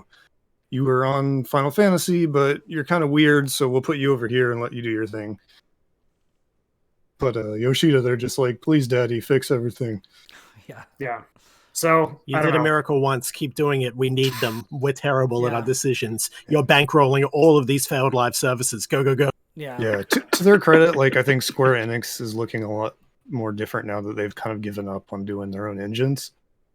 I think ever since they were like, fuck, okay, fine, we'll do Unreal. Like they've been hitting their release targets better, and there's things have just been less messy. So yeah, and I think this is a company that is on the upswing of like a very rough period. And I would like 16 to be the capstone. The feather in that cap, like we're back. We've never been so back. Like I want that moment because I think it'd be great. The industry is better when Square is good. Yeah. But I just don't know. And I'm hopeful. And again, like it probably sounds really harsh to people who are like, I love Square Enix, but like I want to be there with you guys. And I'm not there yet. I just need a little bit more. 7R got me close. Just need a little bit more. And I'm right there. So 16, please. Hopefully it's that game. Never trust. Even if the games are good, never trust. They're going to fuck it up somehow. They keep putting out games there, but it's almost like the ones that are just off in the corner. Like you got your Neo The World Ends With You, friggin' amazing. Bravely Default 2, pretty solid. All the Octopath stuff, Live Alive, which we'll get to. Triangle Strategy. It's good. It's really good. Yeah. It's just when the main big forefront AAA live service bullshit now featuring NFTs and blockchain. And you've lost me. And you've ruined everything. Yeah. Also, Endwalker sucks, and I'll keep saying it. And, the other thing I think, like, this year, I mean, we didn't get any footage of it, but, like, Final Fantasy VII R2 is supposed to be this year. Yeah. It's like, this is kind of like a big deal for Final Fantasy as a series, right? Like, if these two things land, we're not having this conversation anymore. Yeah, Absolutely. but they both need to be good, because Yeah. FF7R, like, I mean, I can't speak for the rest of you, but I know Will and I are extremely high on it. Like, that is, it's always one of those things that keeps happening, where it's like, we'll say something like, Final Fantasy X was the last great one, 12 was the last good one, and somebody's like, what about 7R? And I'm like, okay, 7R is like at least a 9 for me. Like, that game is fucking awesome. But I Part keep 2 makes or forgetting- breaks it. We need to see the full picture. Yeah. But Yeah. I keep forgetting that is one of the games in the series, because it's a retelling of an earlier game. So, like, I don't think about it, So I am excited. I wouldn't even say believe. I wouldn't even say that I'm hopeful, but yes, I do want to believe. Yeah. Let Nojima cook. That man is unhinged, and he's more powerful than ever. I'm looking forward to the nonsense he has tucked away. Keep the leashes on Nomura. Keep the editor on Nomura. Let Nojima cook. Yes. Let's see what you got. That's the recipe. And Let's see if he can kill God. let them do it. We already And- did that. That's one of the funniest things. Is like, what was the line? No, it said they said fate will fall, and I was like, fate will fall? Give me a break. You do that every game where you kill God or you kill the concept of destiny. It's just like, yeah, just whatever. But it's coming out less than a month from now, so 3-4 episodes, and we will know. So here's I hoping. need to steal a PS5 off somebody. Yeah, this is one of those that is a PS5 exclusive, which is unfortunate. It'll But probably hopefully- get ported later, and the port will be terrible. But Yeah, I can see the future. Yoshi P's quoted in interviews as being like, focusing on PS5 helped us get this game out the door. I believe it. Yeah. Yeah. Multi-platform pretty didn't do any straightforward favors for and honest. 13, so Yeah. hey, yeah. Yeah. So, anyways, that was a long talk about Final Fantasy. It's Final Fantasy, man. We're allowed. We're allowed. Can you tell that we're definitely in our feelings on this one? Next, they announced Alan Wake 2. Well, not announced, but they showed Alan Wake 2. So Will is a big fan as a fiction writer Keanu and Wake's general degenerate human being. Big fan of Alan Wake. Hand in hand, come on. To me, I have no connection to the original Alan Wake. I have no affinity for it, but I'm a huge fan of Control, and knowing that Alan Wake is set in this universe makes me more interested. Now, whether or not they're going to do the kind of reverse Control and have Alan Wake have, connectivity with Control and the, whatever it is, the Department of whatever, Objects of Power, or what, I forget what the name of it. I guess it's the Federal Bureau of Control. But yeah, whether they're going to actually have any sort of tie-in, I don't know. But I am interested because of its connections to the universe of Control, which I know is a very backwards way to go about it for many Alan Wake fans, but that's where I'm at. How's everybody else here feel? If it gets you in there, it gets you in there. Yeah. I It was mean, pretty fun for them to start physical media discourse all over again. That was cute. yeah. Oh yeah, was this the one where they were like, there's no physical version because it wouldn't even be on the disc anyway? Yep. Yeah, something like that. And at least to Remedy's credit, they are being very upfront about like, hey, we're not doing a physical release. These are the reasons why, and it allows us to actually not charge $70 for this game. So Which is cool. Yeah. if you want to save me some, like 60, right? yeah, if you want to save me some money, like by all means. But like as somebody who's been waiting for and hoping and praying and being like, please make another Alan Wake, please make another Alan Wake. This is really cool, and I think like that it ties into Control is really cool. And Remedy has been on a roll for a little bit now. Yeah. Like their last few games have been quite good. I mean, it really has never been bad. Like the Max Payne games are great, but like they're finally getting recognized as like, people talked about Control, like, oh man, this is won a lot of Game of the Year awards. And It might have Alan gotten Wake, high, I forget. yeah, is weird and bizarre. And if it plays the way I'm thinking it's going to play based on Control, my wife and I have this theory that like Jesse is a character Alan has written to get him out of the dark place. Spoilers. I don't know. It could be really cool. I trust Sam Lake and I trust Remedy to tell an interesting story and do really neat things. I love the survival horror vibe that they're going for. It looks incredible. Yeah. I'm not a graphics person. I look at that trailer and I'm like, I don't know what kind of witchcraft you use to render this. Yeah. Because Remedy is not a studio with a ton of money. But apparently that engine is just capable. Yeah, Control also looked incredible. It was mostly for the terrain destruction and the colors and everything like that. But like the facial models and rigging and everything looked really good there, and that's carrying over forward. So yeah, it doesn't shock me, but it is still impressive to see. So curious. Yeah. For a studio that is, definitely a AAA studio, but also like fairly small. And, like for a long time was like hunting for publishers. I think this is a pretty big deal. So they are punching above their weight always. Yes. And I think that it's really notable. You were talking about them kicking off, physical media discourse with Alan Wake 2. One of the things that I think is the most fascinating about that studio and about Control specifically is that the game is that good and looks that good and plays that good. You know what the budget was for that game?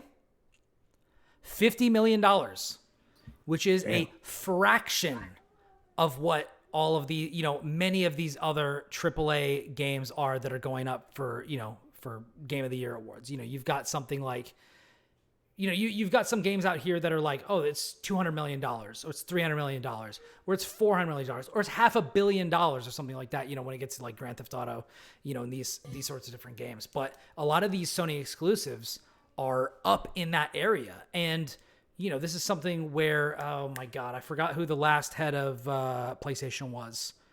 But he was talking about that. He was talking about rising development costs. And I think it is awesome and a sign that the industry doesn't need to be going in this direction of more expensive, more expansive, more graphical fidelity and things like that.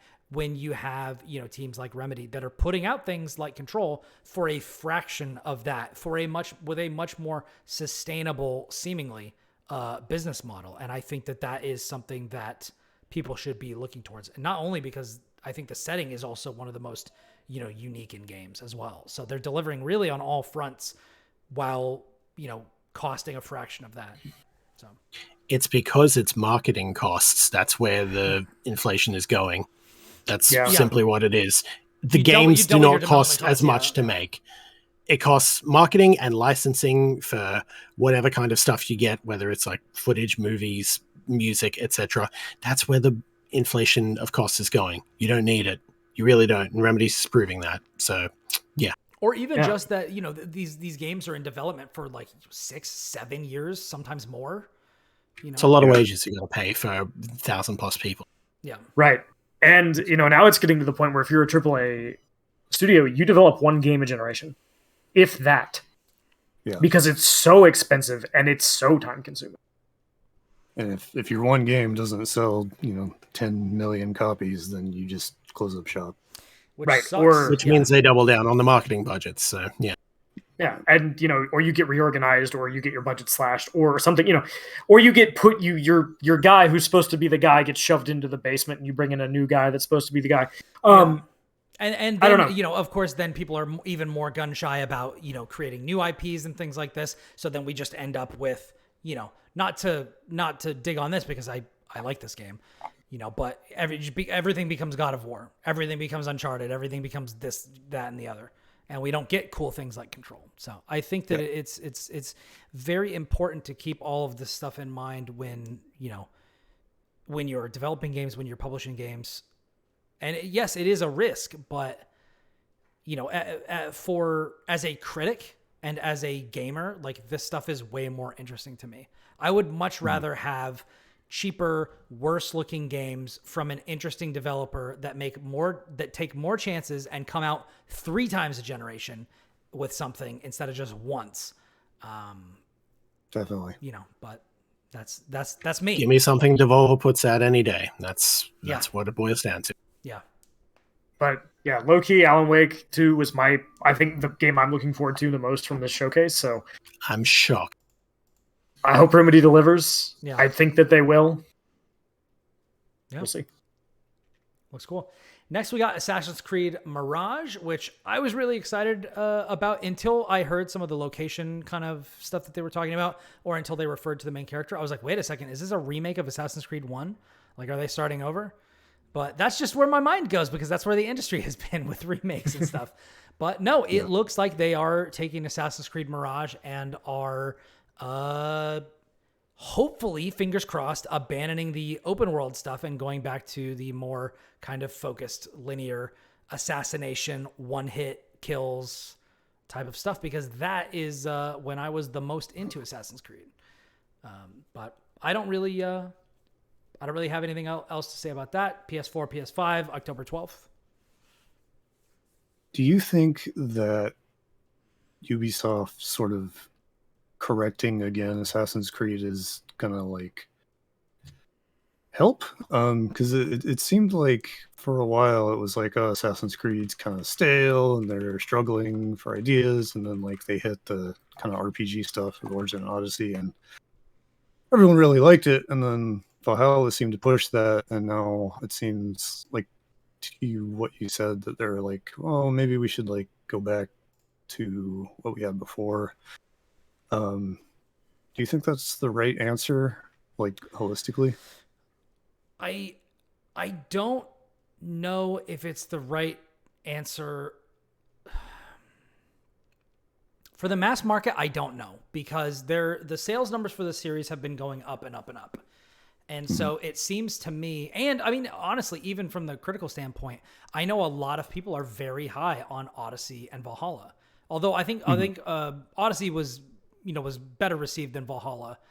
Yeah, definitely, yeah. For sure. But I mean, Valhalla wasn't like panned. It was just not as positive, People really like. People said it was too long, I think, is the biggest complaint. It's too long, too bloated. So you get through it, and then it's just, you're exhausted, and then they add more DLC and more to it, and it's like, oh, no more. And it's interesting to me as somebody who, like, my experience is firmly within kind of like the middle stretch of Assassin's Creed games. Like, I never played the first one. I didn't play the sequels to the Ezio game. I basically played 2, 3, 4, Origins, and then the beginning of Odyssey. But the moment that they started level gating me, where I was like, I want to do the next story mission, and they're like, no, you can't. I was like, okay, then I'm leaving.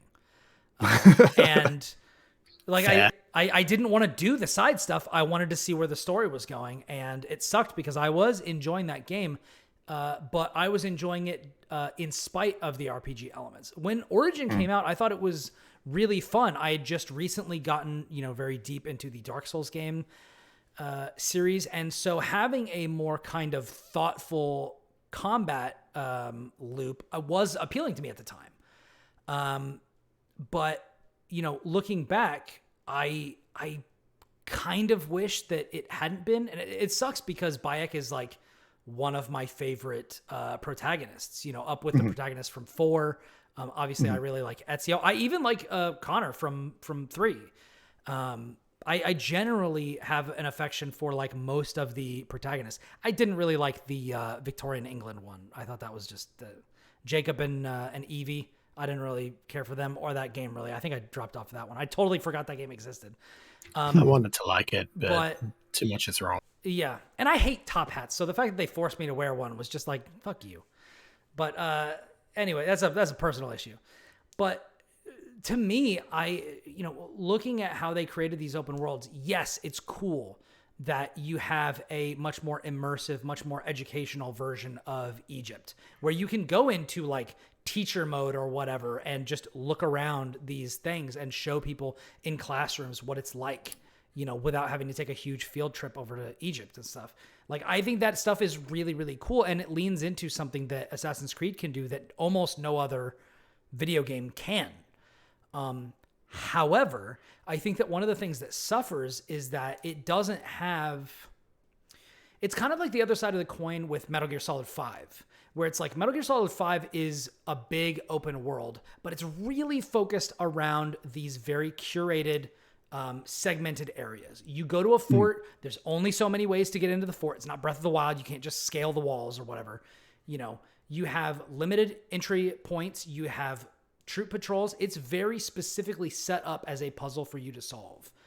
And that was how the older Assassin's Creed games felt. Even when they were more open world, that's how they felt. And when you go to these, you know, open world games like Odyssey, like, you know, like Origins and, you know, these sorts of games, you lose that. And I feel like when you lose that, you lose part of what makes Assassin's Creed special. So seeing a return to form there and okay, literally just get into a spot and dive in and stab them and it's over. You know, like in Assassin's Creed 2, like people fell in love with that game because it didn't overstay its welcome. It was get in, kill this target. I don't give a fuck how you do it. Just do it, and then it's over. You know, you flash to him saying goodbye to this character, and then it's over. And maybe you run away, maybe you don't, or whatever, but that's like it. You know, it was more bite-sized. There were more, you know, finite missions. Oh, go find some birds for your brother. Like, you know what I mean? Like, it's very... It's more focused. It's more small scale. And I feel like Assassin's Creed has kind of had the same problem that a lot of other games have had, which is it's just, you know, if not scope creep, like, you know, I mean, what else would you call it? It's just Ubisoftification. Yeah, and that's not always a bad thing. Like, I think that there is a place for games like Far Cry where it's just like, just put a bunch of shit on the map because this game is hella fun to play. And I think that for a lot of people that, you know, the new Assassin's Creed formula is that. But I think that it also it loses a little bit of that special something. So if they're doing I agree, honestly. It's going to make me really happy. You know, if Mirage goes back to, you know, smaller scale, you know, like we're talking about it, games that look worse, that are made by people who are paid more to work less, you know, and no, I'm not kidding. You know, that whole thing. That's what I want. You know, I don't want a 50 to 60 hour epic. I want, you know, give me a 15 to 20 hour tight, you know, finely tuned Assassin's Creed game where I don't have to, you know, enter in a fucking brawl with 17 people every time I want to assassinate somebody, and we'll be good. So hell yeah. That's right. I know that's very long winded, but it's no. I Tell me your story. Don't tell me all the crap around the story. Yeah. So I don't want to monopolize the Assassin's Creed discussions. If anybody else has any thoughts, then that's totally fine. But otherwise, I'm ready to move on. Nothing for me. No. It's Assassin's Creed. Yeah. Hope it's good. Expect nothing. Won't pick it up on launch. We'll see. Yeah. Then we have a new game announced by Finji. Great little development team behind Night in the Woods. And I immediately, when I saw this cat, was like, oh, it's Night in the Woods 2. It's not Night in the Woods 2, but it kind of is. You know, this is much like the Sword in the Sea sort of thing where it's like, yeah, it's Journey 2, but it's also like, we're not calling it that. So this is Revenant Hill. Looks very interesting. PS4, PS5. And my last note on that game is, how dare you bait and switch me like this? But, you know, also it's, you know, it's fine that it's not Night in the Woods 2. But it looks cool. The art style looks beautiful. Last game I played from Finji was Tunic, which is fucking awesome. So, you know, I'm not expecting that from this. I'm, you know, obviously Night in the Woods, but I'm interested. You know, obviously we got... Honestly, this was one of those where we didn't really get gameplay. We just saw, you know, this little video, this cat running across the screen. Cat's adorable, but, you know, we're going to see what happens. I imagine a lot of it's going to be narrative anyway, if it's anything like Night in the Woods, so that's understandable. And as a result, you know, it kind of gets a soft pass in that regard. Yeah. But, no, I'm interested, for sure. Curious to see where it goes. Yeah. I think it's interesting that there's something to be said for... a company that has like a style that you can recognize, but they're not just doing like sequels or games set in the same universe or whatever. It's like you see the cat and you're like, okay, that's a Glory Society game. Yeah. But it's, you know, it's more like that's just sort of like what their work looks like, and it's not necessarily indicative of anything else. That's kind of cool. Yeah, I can think of a couple. Supergiant, hello. Yeah, I was gonna say I wasn't gonna say Supergiant. I was actually gonna say Drinkbox.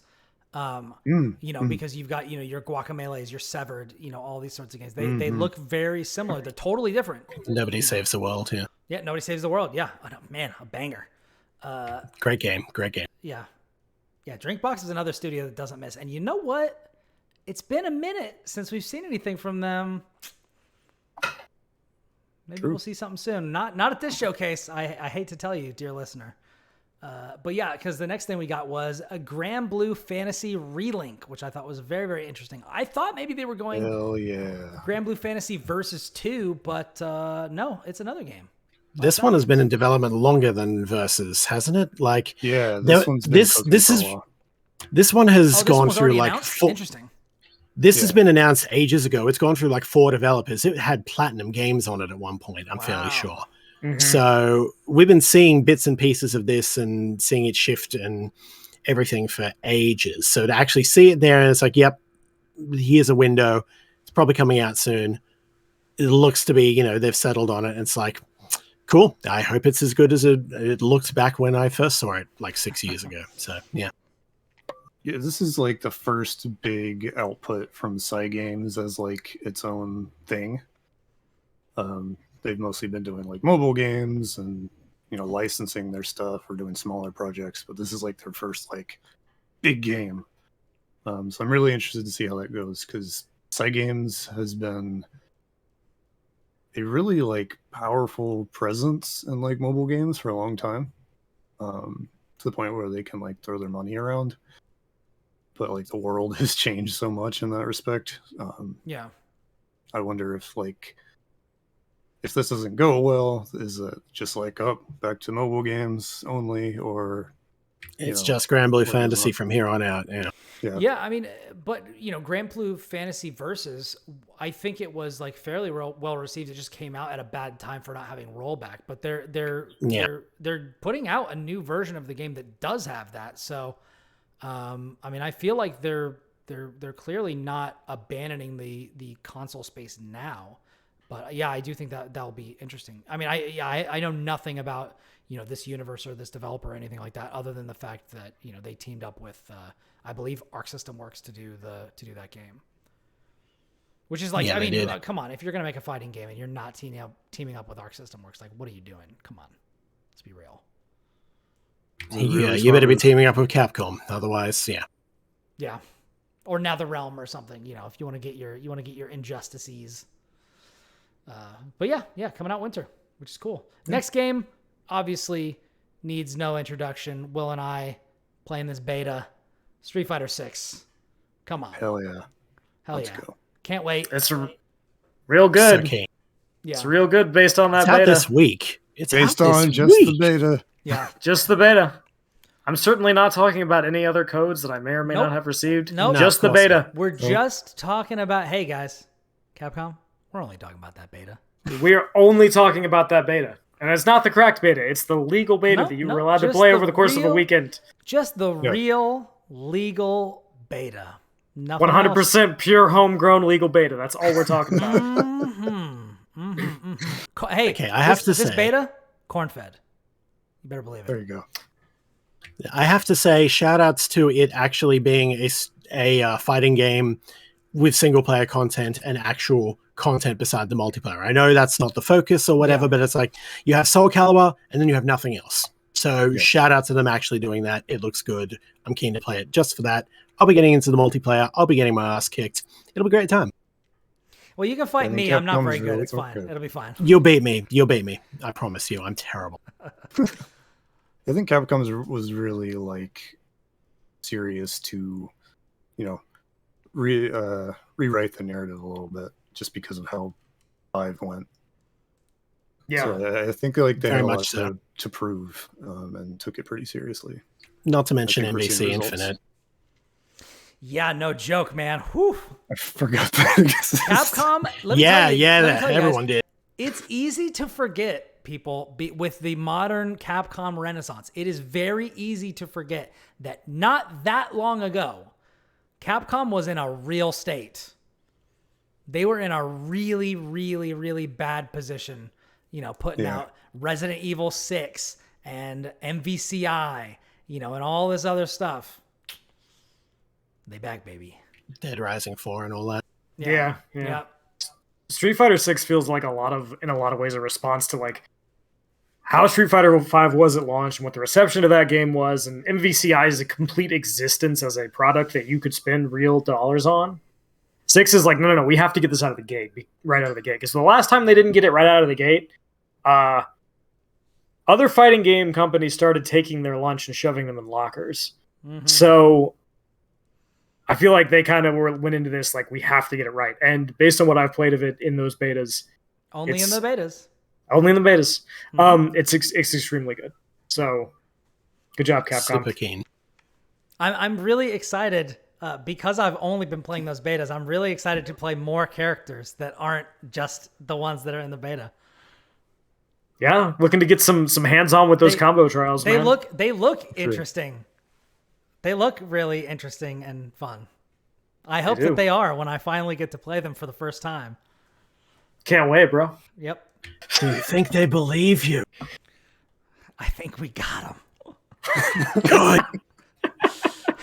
Oh my god. All right, next is a game that actually vibed with me on a visual standpoint, and I'm excited to see more. Ultros. What did you guys think about this? It's coming out next year, 2024. Looks very interesting visually, and it is a member of a particular genre that I have been a fan of for many long years. But I'm gonna say here what I said in the games industry Discord. We're not calling them Metroidvanias anymore. You got to pick between either one. You can call them Metroid style games or my newly dubbed Ape, action platform exploration. There you go. What about search action? Search action. I feel like mine is a little bit more descriptive, but I'll allow it. I'm all for going Ape. Yeah, let's go Ape, baby.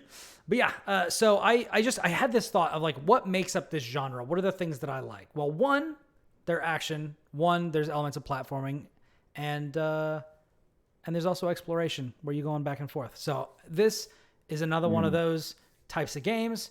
And it's very, very vibrant. I remember the striking like neon green in this trailer, and I was excited. You know, it looks cool. What do you guys think? It's funny that the genre went from like nothing after like Castlevania kind of died off for a while to like everyone's got one coming out now, and it seems like one of the big differentiators to make each one stand out is just like each one has a radically different visual style. Yeah, and it's been pretty cool to see that develop. Yeah, it is. Starting out with Axiom Verge and such, and then all the way up to this. Yeah, it's crazy.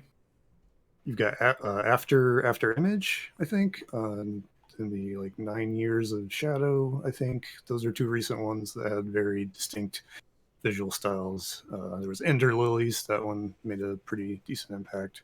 Which I've heard good things about, but I have not yet played. Ender Lilies is fantastic. But I do think it's very funny that like Metroidvanias or Apes, or whatever you want to call them, like went from being like, Metroid is cool, Castlevania is cool, to like every indie studio being like, what if we also made a Metroidvania? And it's I would almost bet money that if you looked at like the output for indie releases that have like any kind of staying power in people's brains, like 9 out of 10 of them are Metroidvanias, and it's really wild. I take that bet. It is crazy. Dopamine machines filling in that, man. That's great. It looks cool. Yeah, and when they do, it's an interesting thing because I feel like, now granted, I do not have developer bona fides, but to me it seems like the idea is simple enough. I mean, like growing up we drew these on graph paper, like you know what I mean, like this is it's a simple idea to wrap your head around. And it's also like not that complicated to be like, okay, here's a key or a weapon or tool that lets you access more abilities, and then you go back through and be like, okay, let's put these things beyond, you know, those places where you would need those abilities. Like it's very easy to kind of put it together, at least conceptually, in like a puzzle piece sort of thing. But then on the top end, like if you really nail it, it satisfies all of these, you know, requirements that people have, you know, to get onto like greatest of all time list. Like Super Metroid, Castlevania Symphony of the Night, Hollow Knight. Like, those are just 3 examples of like some of the best of these games that exist. And Some of the best games in general. Like, and exactly, that's exactly they do. what They I'm do. saying, so. Yeah. And you talked about Axiom Verge. That's a game that's made by one guy. Like, and if you do, and granted, like, I'm not the biggest fan of that game, but I think it's pretty good. And I respect it for the differing art style and the glitch factor. yeah, like, I thought that was really interesting. Yeah. It definitely brings things to the table. I really like it. I had a problem with 1, its difficulty, and 2, kind of it needed more quick traversal options in that game. Like, you needed That's fair. warping or something like that. That was just like really. But it was also at like the forefront of the indie Metroidvania. Like, it was before everyone was doing it. It was before Hollow Knight really took us all by storm, Yeah. So I gotta give it with credit. with a disclaimer, because I'm like in the credits of Axiom Verge 2. Hey. Oh, hey. So like, don't want to go too much into it, but I will say that the scope of that second one is unbelievable for one person. Yeah. It's I'm just excited. like, I have not played. how I have do not you played the map this sequel. I out? plan on it, but I need to wild. finish it. it's good stuff. Cool. Well, that was Ultros. Yeah, next- to speak of actual, I kind of glossed over, but yeah, I really appreciate the art style. I think Ultros looked good. I saw it and thought, is this a Drinkbox game? So bring it back to that. But no, I'm curious. Yeah. And I respect just how visually standout and vibrant it is. So yeah, I wanted to at least give shout outs to that before we let the whole discussion be about the genre in general. So Sure. carry on. And by the genre, you mean the ape action Yeah. platform exploration genre, of course. Absolutely the Of ape. course. Love apes. Yeah. So next we had Tower of Fantasy, which is by Perfect World. Robot. Saw Perfect World, immediately tuned out. Yeah. I hate that game so much. Robot flower ladies, sexy robot women flying around, diving underwater at high speed. Like, I didn't really have any thoughts on it other than just big Like I flying said, robots. it could have been interesting. I might have been like, yeah, it could be, possibly. I didn't know, and then I saw the name, like, ugh, and I saw it was Perfect World, like, ugh, and tuned out. So Well, then let's move on to the next one, which is something I am excited about. Another Capcom W, Dragon's Dogma 2.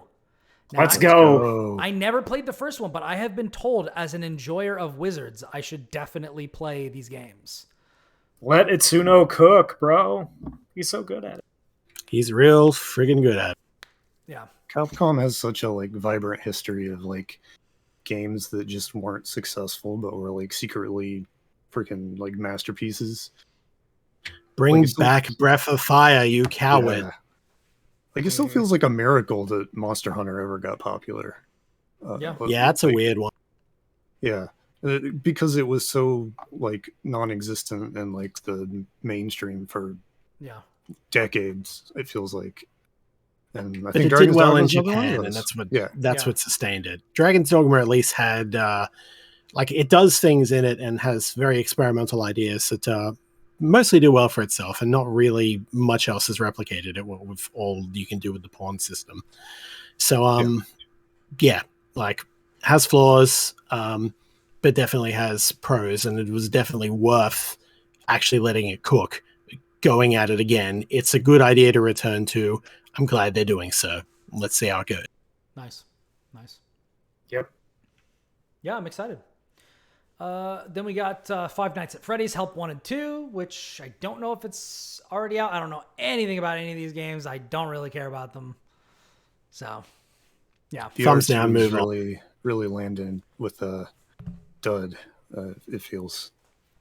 Look, all I'm going to say is this has a CG trailer. There's no gameplay for us to look at. Let us move on. All right. So next we got some VR stuff. We got Resi 4 VR, which I don't know how people are amped about that, but you kind of miss me with VR stuff because I don't have a VR rig, and if I did, it would be a PC one, not a PS5 one. So Same boat here, yeah. I'm happy that all 5 people who own PSVR 2 are getting some games. I'm What sure else? they'll all find their way to Oculus or whatever eventually. But Until then, yeah. We got the usual suspects. We got Beat Saber, with a Queen pack, which is cool. I'm glad they're getting that. It's supposed to be a really good game. Then we got, we got Synapse, we got Crossfire Sierra Squad, and Arizona Sunshine 2. So, Yeah. that's the VR batch. I'm not a VR dude, so. You get to buy Beat Saber again because we decided no backwards compatibility. Yeah, which is a whole nother discussion. Then we had one that is very, very evocative that I'm excited to see what it is, which is Bungie is bringing back Marathon. I thought this trailer, despite the fact that it showed no gameplay, I thought it looked really, really cool. The music was great. It looked incredible. Also, the just kind of visual language that it was using was very interesting to me. But yeah, what do we think about that? I think this is one of those monkey's paws scenarios because it's like Marathon. Yeah. Now that if you're not going to make Halo, at least make Marathon, right? You can make Marathon. PvP only. Extraction shooter. Yeah. It was right there. Yeah. Yeah. I was surprised Bungie's making a new game to begin with. So that was kind of isn't that why? I think that's why Sony bought them to begin with. It's yep, they're ramping up. They're good in size. Destiny's carrying on as Destiny does, but they did want to do other stuff, and Sony picked them up for that. And this is the end result, apparently. Yeah. And yeah, I hope it's good. Again, I like the trailer. I think it looks great. The art style looks good if they carry that forward. I hope it's good. I hope the crazy batshit lore that makes people still nerd out about Marathon to this day is there and present in some way. I hope you guys get satisfied with whatever is there. I hope it's good. At a glance, I'd be more worried than hopeful. Are extraction shooters even popular? I can't think of one. No, they're not. I mean, there are elements of popular games that had extraction shooters. Like my go-to example is the Dark Zone in the Division and the Division 2. Mm-hmm. It's interesting.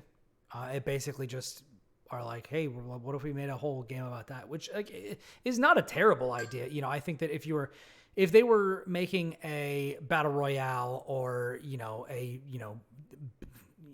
any other pick your fucking poison in multiplayer games, I think that going to a place where not hardly anybody is this is still a very new genre of thing. So I think that getting there early to a genre, at least on a specific platform, and planting your flag is a pretty good idea. Particularly if you're a talented studio like Bungie. So I think there is there is a chance that this kind of becomes the gold standard of extraction shooter. Are you the Fortnite to PUBG for Tarkov, basically? Yeah. Mm-hmm. Yeah. Good. Yeah. I hope it's good, but man, Mm. you said Marathon. I have expectations. I expect to be very, very confused.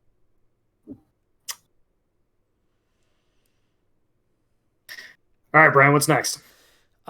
Next we got, just to remind everybody that Bungie is not done. They are doing Destiny 2, The Final Shape. So more Destiny, more Destiny 2. It's happening. You can't stop it. It's inevitable. Give me back the Forsaken campaign that I paid for, and I'll talk. Other than that, I'm not playing your game. Sorry. Yeah, that's wild.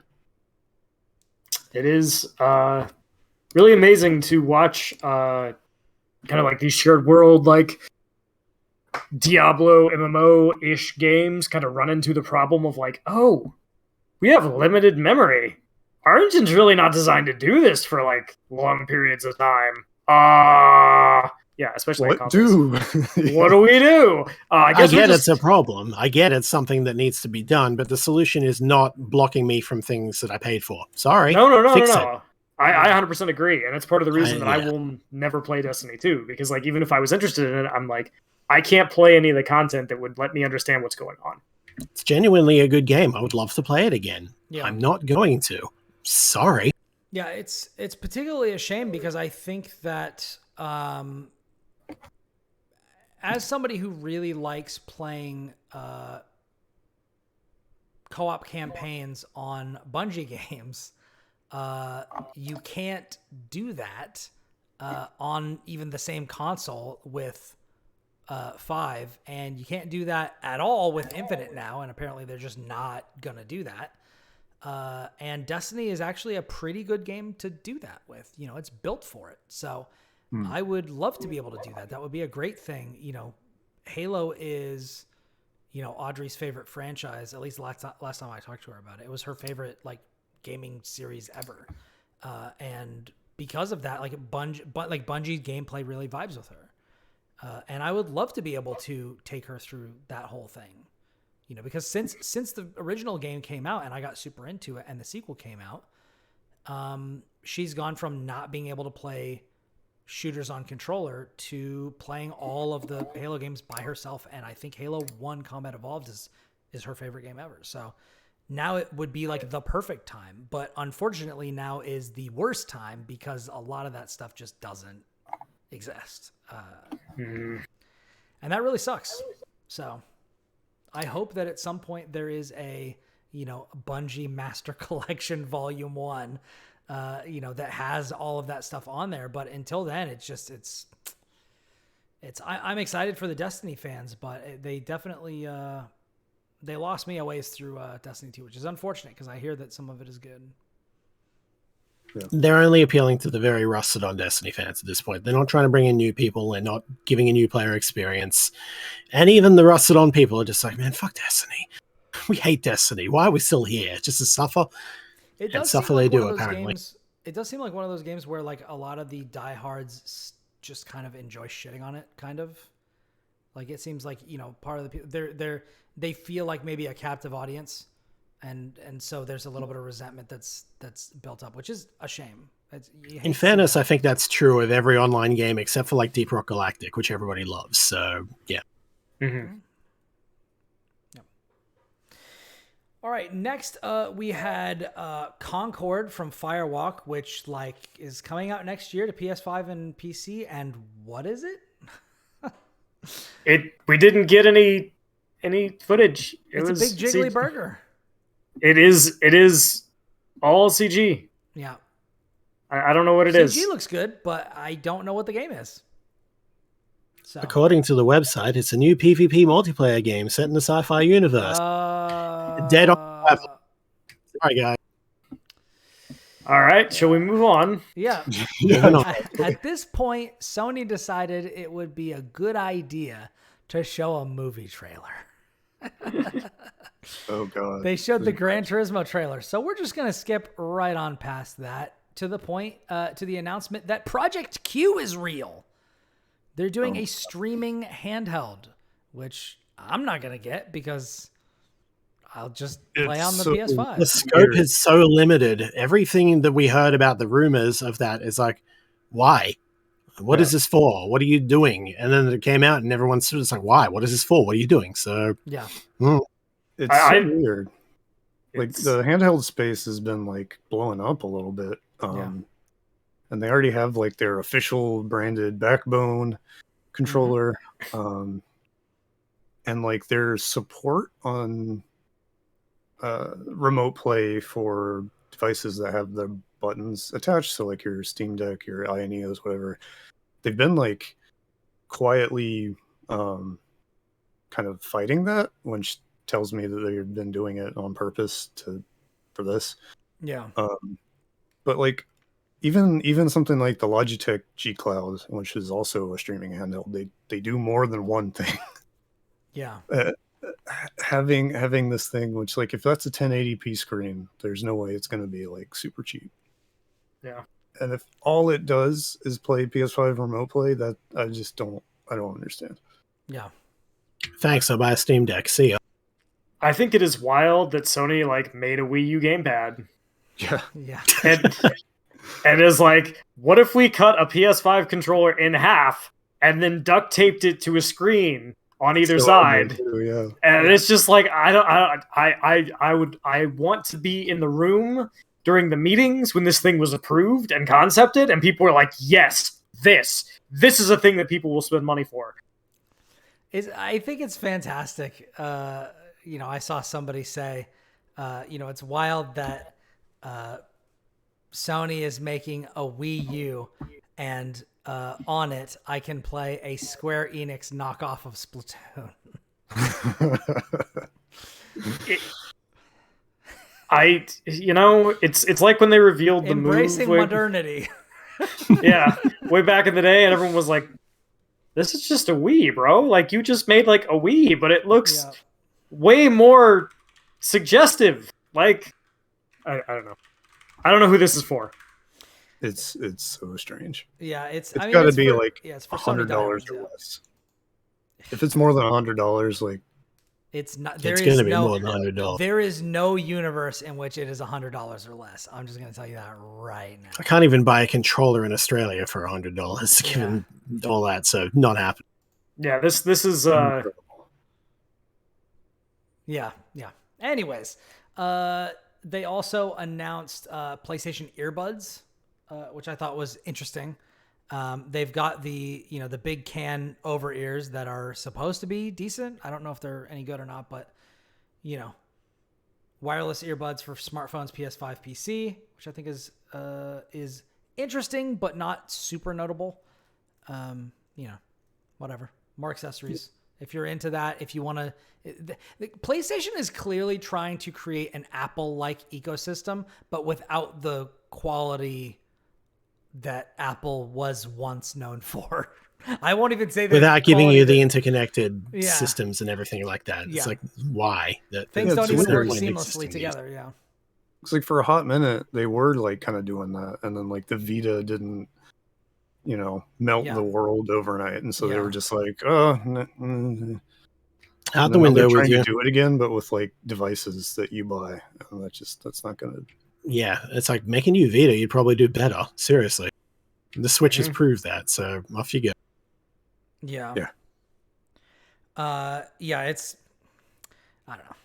I mean, I'm a PC gamer, so they put their stuff on Epic whenever they feel like it, or Steam sometimes. So I'm just like, if I'm covering a game, I'll play it on PS5. But otherwise, like I don't really feel the need to buy into this ecosystem. Particularly when they're not necessarily putting out a bunch of stuff that speaks to me, which we'll get to. But I mean, the next thing that we're going to talk about is something that speaks very powerfully to me, and that is how they ended the show with Spider-Man 2.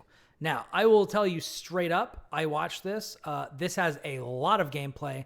I watched the first, I don't know, maybe 2 minutes or something like that, maybe minute, and then bounced because I'm like, I'm already going to play this. I haven't really watched anything about this because I really liked the original game. I really liked Miles Morales. So I'm just going to play it. This is one of those where exact same boat there with you. I'm just like, I don't need to see this. You've already got me. You told me it's coming. I trust it. We'll see how it goes. I'll come back later. Yeah, this is one of those teams where if they're putting out this game, it's going to be good. I don't, there's a lot of room for doubt in the industry. There are a few teams that haven't betrayed us yet. Fingers crossed. Insomniac usually does good. Yeah. Let's hope it stays that way. As somebody who does not follow the Ratchet and Clank games at all, they've been pretty good to me. Consistently pretty solid, that's for sure. Yeah. But I don't know what everybody else is thinking about this. I am not a huge Spider-Man person, and so I looked at this and I was like, yep, that looks like more Spider-Man. I hope you guys have a great time with it. It's not for me. Yeah. I think there's, how to put this? The black suit thing is like, to me, has always kind of felt like the easy thing to do with Spider-Man, especially like in a video game. And it's happened so many times. Like, this really needs to be worthwhile for me to care. And I think like some of the combat footage where Spider-Man's actively like going all symbiote and using his tendrils and stuff, that's kind of interesting. But I'm never getting Prototype 3. I'll take it. I literally have in my notes. I tweeted about this. Spider-Man X Prototype. Hell yeah. there you go. Yeah, I don't know. Like the black suit thing is just every time It's there's a new played out. Spider-Man, I they get do you. It's cool to see Kraven the Hunter. That's neat. I like Kraven. Doesn't get a but I lot don't of know. love so far as I know in my experience with Spider-Man.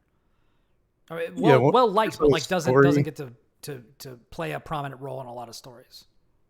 Yeah, there's a story in the comics that's like people put it on a huge pedestal, but that's probably never gonna be in a video game because it's about Kraven being like old and dying and stuff. But The Old Man Logan kind of thing. yeah, kind of. Yeah, I don't know. Like the first game, I had a lot of fun playing it, but the story didn't really, to me, like challenge anything about Spider-Man. So like if this is just kind of more of that, I feel like I'll kind of like seen it before. But I hope it surprises me. I hope it does something interesting with the symbiote stuff. Yeah, it's interesting to me. You know, you're mentioning the black suit. As a Spider-Man fan myself, like Spider-Man is my second favorite superhero of all time. And so, but I also didn't have a lot of access to the comic books growing up. So a lot of the Black Suit and Venom stuff that I know is just from the newer things. So I actually saw some pushback on, you know, articles and videos and stuff like that, where people were talking about, oh, like the Black Suit is making him angry. It's giving him like a bunch of weird tendril powers. Like that's not how it worked. And also like the thing of like wearing the black suit making him angry is a more modern invention. Like classically, I think one of the things that I saw was that the big problem that he had with the black suit is that it would go out and fight crime while he was asleep. So he never felt rested. And just the idea that the symbiote just wanted to bond with him, just kind of, that led to him abandoning it. It wasn't that it was like drawing out his evil, you know, or darker emotions and things. And if that's the case, like I would love for somebody to bring that story forward, you know, but I know that this new people love having an evil version of a character. Like in Dragon Ball Super, a lot of people's favorite villain is black, you know, you've got like it's a classic trope. Evil protagonist is just the Dark Link, you know, it's a classic trope for a reason. And so, you know, being able to turn, you know, a character into that sort of a thing, I know is a great way to get kind of like instant appeal, but also like, I think it would be interesting to go back and plumb kind of the depths of, you know, some of these comic runs and things. But yeah, I'm definitely, There's a lot of history and a lot of good stories you could tell with it. So yeah. And, you know, even if the first game was only establishing this world that they're going to move forward and do a bunch of different stories in with all of these characters, you know, I think that they did a pretty good job with Doc Ock and Vulture in the first game. And I feel like, you know, they introduced Miles in a really cool way. You know, hopefully Spider-Man 2 doesn't have any of those stupid sections where I'm just walking around as a person and can't get caught, but you know, we'll see. I feel like Insomniac has learned their lesson on that one. But one thing I will say to the game's potential credit is like, since it's such a authored story, I assume like the first one, you're not going to have like the hokey video game stuff of like, oh, are you going to lean more bad or good? There's your morality bar. Oh yeah. It's not going to be Infamous, unfortunately. Yeah. Like Spider-Man Web of Shadows did that. I think maybe another one did it. Yeah. But it's just like, that would have been so lame. Yeah. So hopefully, I don't know. Hopefully there's some juice in there. Yeah. Pick the top option to be good. Pick the bottom option to be bad. Thanks, BioWare. Yeah. The wheel. Gotta love the wheel. Yeah. The Paragon Renegade. Do you punch the reporter? Oh, you always punch the reporter. It doesn't matter if you're Paragon or not. Yeah. So how are you guys feeling? You know, I felt like generally this was a fairly good show, but I also know that unlike a lot of people, like I don't, even if PlayStation isn't really firing on all cylinders, it really doesn't make that much of a difference to me because that's not the primary platform where I play. I heard after the showcase that some people were down on it, which like I get, you know, if you're only playing on PlayStation and this is the last, you know, this is the news that you've been waiting 2 years for, like I get it, you know, but I am curious where each of you falls on that spectrum. I can start because I'm one of the people who was down on it. I have yet to see a compelling argument to own a PS5. And you own a PS5. And I own a PS5. And you know what that thing does? It plays Blu-rays. I don't understand this kind of game. Yeah, I don't understand. Like, what if you were looking at this and you're like, what platform do I want to play my games on? Right? I don't know how you look at like what's coming out unless you really want a bunch of third-party stuff, right? And you don't want to subscribe to Game Pass. I don't know how you look at PlayStation. You're like, that's the console I want. Because if you want exclusives, you go play Nintendo. You go play on the Switch. If you want performance, you play on a PC. If you want the best service you can subscribe to, you go play on Xbox. Or on PC with their Game Pass. Yeah, or on PC, right? Which gets you the same thing for less money. And like, if you are a PlayStation owner, I feel like you come out of this and you're like, I don't see a compelling reason for me to own my console because most of these are multiplats. Yeah. The days of them having a dominant library of third-party stuff and, you know, all the support of your Squaresoft and whatever, long gone. It's just not there anymore. So it's a case of it's more expensive, runs slightly better than, you know, most, especially with the state of PC ports nowadays. Different topic entirely. But it's like, how many of these are exclusive? 2 of them. There's like 2 of them that are exclusive. Yeah, everything else you can get elsewhere. Spider-Man. Yeah. Yeah. And I guarantee you FF16 is timed exclusive. They will port that if you are patient. And that's literally the only thing that would make me, because I don't have a PS5 yet. Surprise. And that's it. They're going to port Spider-Man 2 to PC also. Yeah, both of those games will eventually come to other platforms. Particularly because Spider-Man will print money. Yes, it will. And the real damning thing here is if you are here for like, I want big single player things, like you got some of that, but a lot of the stuff was like, all right, indie games are great. I'm not looking at it from that perspective, but for some people, they don't want to play indie games, right? There's a lot of indie games. There's a lot of online only multiplayer games. If you're not into that, you look at half of these announcements, you're like, it's not for me. Most of them will come out and die in the same year they come out. So yeah. And can't trust that stuff. People are aware of that now. It's not a surprise when it happens anymore. Yeah. And, you know, again, if you come to the platform, because for a very long time, Sony was, you know, we have the best exclusives. This is our brand. We make the best exclusives.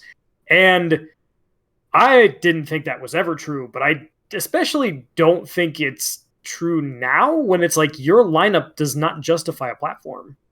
Especially when, if you just wait a couple years, it'll go to PC. I don't know. I came out of the show being like, I have purchased this console and I don't understand what I'm supposed to do with it. Because I feel like I get a better deal everywhere else for something. Yeah. Yeah, I bought mine pretty much because I figured I need it for work. And I do like how complete or mostly complete the backwards compatibility is for PS4 games. That's nice. Makes my Omega Force games run better. Love that. That's not a selling point. You know, like if it wasn't like I probably need this for my job, I would have probably just stuck with the Xbox. Yeah. And yeah, that's same way for me. You know? The sad dad games are not for me. I don't care.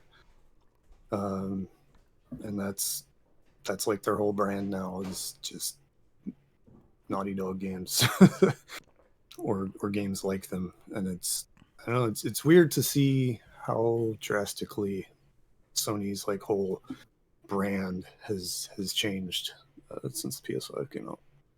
Mm-hmm. I think, as was stated earlier, the increasing AAA development costs and everything and the time investment has really affected that. It's like, you always needed the third parties. Whole consoles have lived and died on the back of their third party support. Looking at you, Wii U. I have one over there. It's dusty as hell. Nowadays, most of them are elsewhere or multi-platform. Games take longer to make, so there's less reason. You're not churning them out constantly. So it's like eventually you get to the point of like, well, the library is just not here. The exclusive library and the reason to own this is just not here compared to other things like PCs that have however many decades of backwards compatibility if you want to go digging. Mm-hmm. Yeah. And, I think if you look at it from a perspective of, I just wanted to see cool stuff. Like there was cool stuff, right? It was cool stuff. I'll give it that. There was cool stuff. There was Alan Wake 2, Dragon's Dogma. If you're into Assassin's Creed, hey, Assassin's Creed. If you really like Snake Eater, hey, they're remaking Snake Eater. You got some Spider-Man, gameplay if you really like that. If you're into Final Fantasy, that's there. There's a lot of cool indie games. There's I'm looking for Phantom Blade Zero looked great. Like there was a lot of cool stuff here, but I look at these kind of things not just as like this is what the industry at large is developing. This is a showcase for a bunch of different people to come from a bunch of different places and show games. This isn't E3. This is a platform showcase. And at the end of the day, your job is to make me want to own your platform. And I came out of it being like, yeah, there's some really cool games here, and I will not be playing them on the PS5. Yeah, pretty much. Yeah, I think it's much the same with me. Just I'll get FF16 on a friend's console. I'll just borrow their console because they're not using it because they bought it for God of War. That's about it, really. Yeah. Sorry. Yeah, I mean, like PlayStation also used to be like where you go to play Japanese games. Not anymore. Yeah, like those are all multi-platform now. Xbox is getting them. PC, Switch is getting them if they're not super high def or anything like that, and it's still getting plenty of exclusives. Like or even if they are, bravely, yeah. Like that just doesn't exist anymore. It's weird. Yeah, and their business has become we make prestige games, which have a very set the Sad Dad Forest game, whatever you want to call it, but like that's your brand. But I don't know, man. You can only run the same thing for a really long time, which is not to bring up it's something that's completely off topic, but I think the reason that like Sony was so adamant against the Activision acquisition, they don't have any multiplayer big IPs aside from Destiny, which is still Bungie's, right? Like they own Bungie, but Destiny is still Bungie's thing. So if you are Sony and you're like, we might not get Call of Duty in 5 years, in 10 years, like we need to figure something out. That's a good point, honestly. A whole bunch of these may be trying to fill that, but we've seen so many multiplayer games, just as I've said, like they're gone in 6 months. Yeah. There's not the player base, there's not the support, it needs to be able to survive without getting that traction. It needs to be something there. Yeah. And because otherwise they just go. And good games go well before their time, never to be seen again. It's like, well, we can't rely on that anymore. Right. And even games that are third party and will remain third party that used to be able to go head to head with Call of Duty, even if they lost, like Battlefield, have really not been great lately.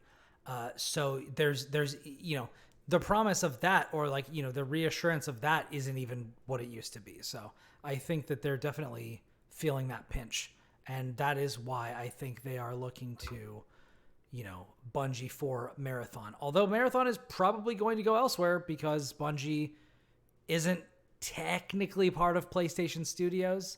It was acquired and it exists alongside it, So that's a very weird merger, yeah. Yeah, my understanding is that one of the main reasons why they wanted to do that is so they could keep not only serving their existing game on multiple platforms, but still distributing things on multiple platforms in the future. So,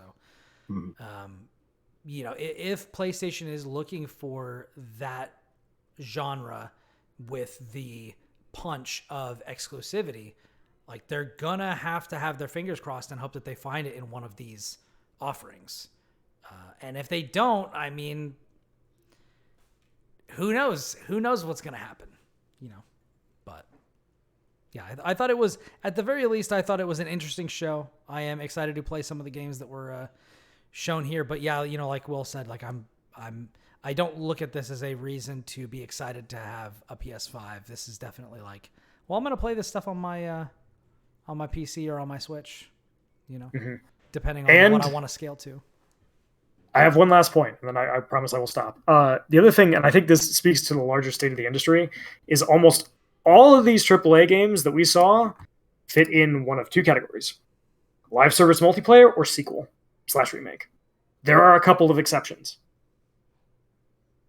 But man, if you are not already invested into some of these franchises, it's rough out there if you're looking for an exciting new AAA game to play.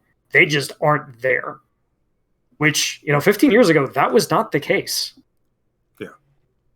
So, again, and that's not to say, there's some stuff in there that looks really cool. And that's not to discount the indies, who are, always doing great work. But people do like to see brand new big things, right? And aside from the one game that I can never remember, the really cool one that looks like a game, Phantom Blade Zero, right? Yeah, Immortals of Avum and stuff like that, Yeah, Which, there's a couple. So far as we know, that's not going to be multiplayer. There's a couple, but yeah, it's rough.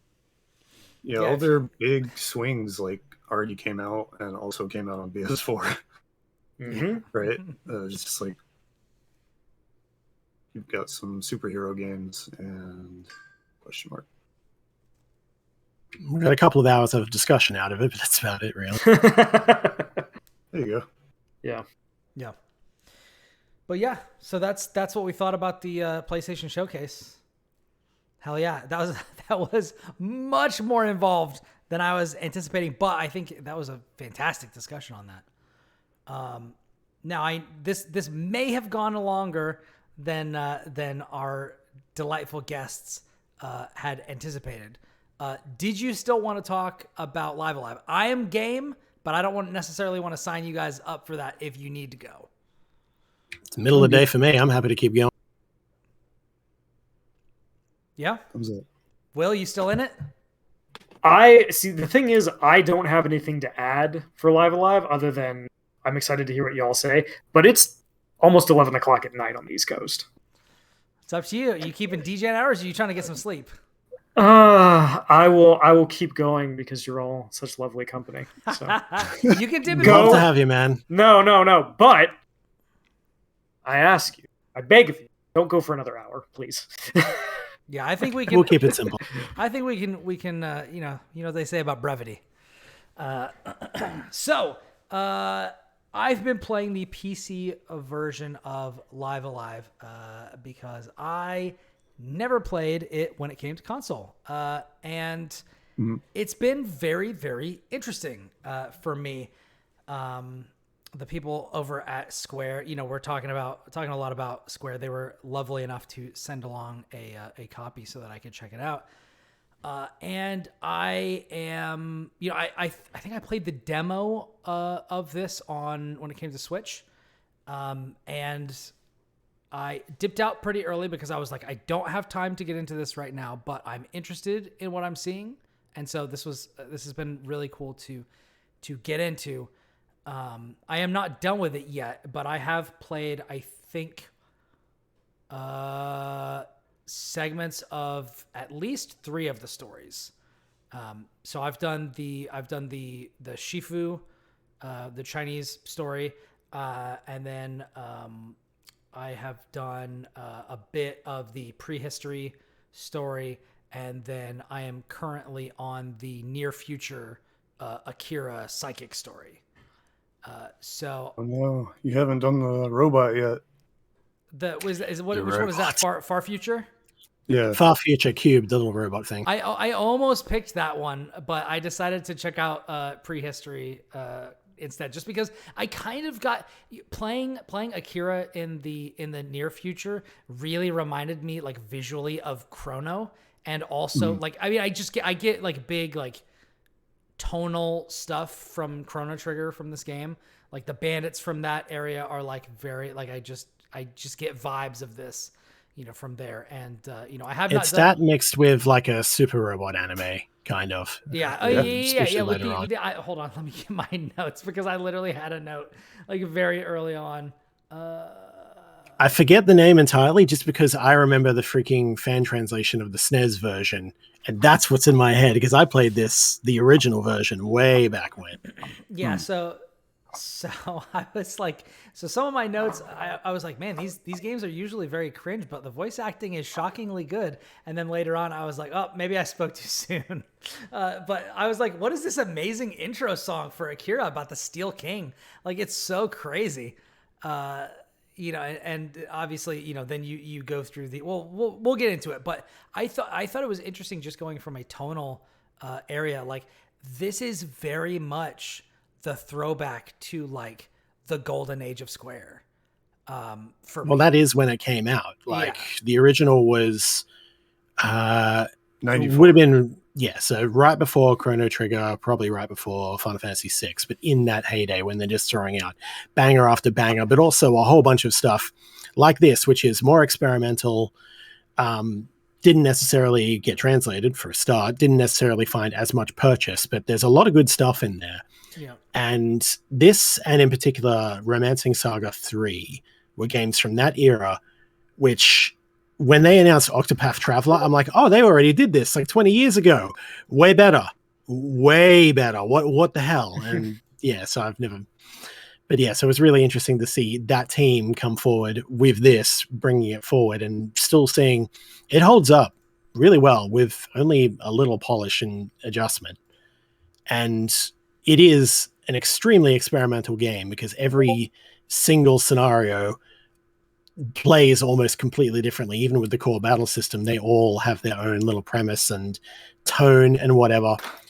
And it's just fascinating to see how it plays with those ideas and then weaves them all back together. Like, because that's the thing. There is an overall narrative for them. Yeah, 100%. I mean, I mentioned the robot earlier, and there's one fight in that whole story. Well, not to get One into fight. it, but they're just they're the whole thing is experimenting with like what does it mean to like play a game like this? Like what can we change on like a fundamental level to tell a story with changing the gameplay? I think it's really effective in that way. A good example is the present day one, which you haven't done yet, Brian, but that is basically presented like a fighting game. The whole thing is, it looks like a kind of Street Fighter 2 character select, and then you're just picking your opponent, and then you go straight into a big boss fight with little mechanics and things like that. Oh, it's amazing. And that's basically it. It's like a boss rush, and how you approach it and how you learn the systems and such is, dependent on that. And it's great. It's just really creative. And then you have the most involved one is the ninja one. Like, there is so much in that. I was so excited to get to that one. I haven't gotten to it yet. One of the interesting things, save it last. Now that you've like kind of pointed that out, that does make perfect sense, because when you play the story of the Chinese Shifu, who, like, you go around and you're helping people out. Obviously you're a martial arts master who lives up on this mountain and trains and is just like knows all of this crazy stuff. But also, like, you're very clearly a highly respected member of the culture and the society. And you go around and people are like, oh, Shifu, like, and they like are very reverent, and they defer to you. And you're just going around and just kind of helping people as like this wandering, good guy. And you get some interesting characters, but also like traversing that world, particularly because of the engine that they put this game in, is very remarkably similar to the first Octopath Traveler. Like, with like even just like, oh, this is how the rocky areas look. Oh, I'm gonna wander around here. Oh, I'm in a forest. Like, I definitely got like Haunted Forest vibes, or like, Primrose going through the craggy, areas or something like that. Like, I got those sorts of vibes from that.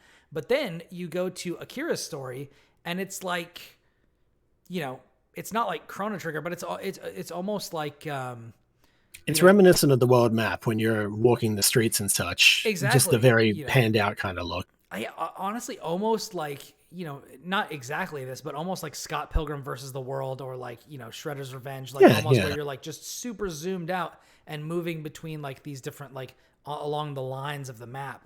and you've got patrolling bad guys and stuff, which, one of the things that we haven't touched on at all that I think is the thing that probably, apart from just like the vibe of like you start out the game and then you literally just pick one of, I think, 7 characters or something like that. Apart from just how striking that is, and the fact that you can back out to chapter select and switch between any of those characters at any time, which is like so cool. If you get to a point where you're just like, I want to experience something different, you can just pivot and do something totally different.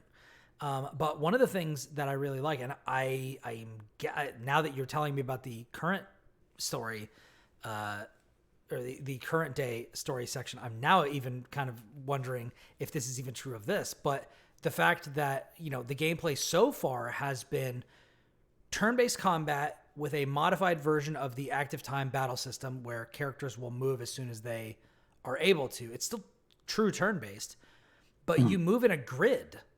And when you move in a grid, you have moves that are working on different areas of that grid, which allows for so much more expression with the varied moves that your different characters have. Like, I've got one character that's like really good close to them, and I've got another character that's got a move that hits like fucking halfway across the screen, and diagonal, where you can just like snipe somebody from the side of the map.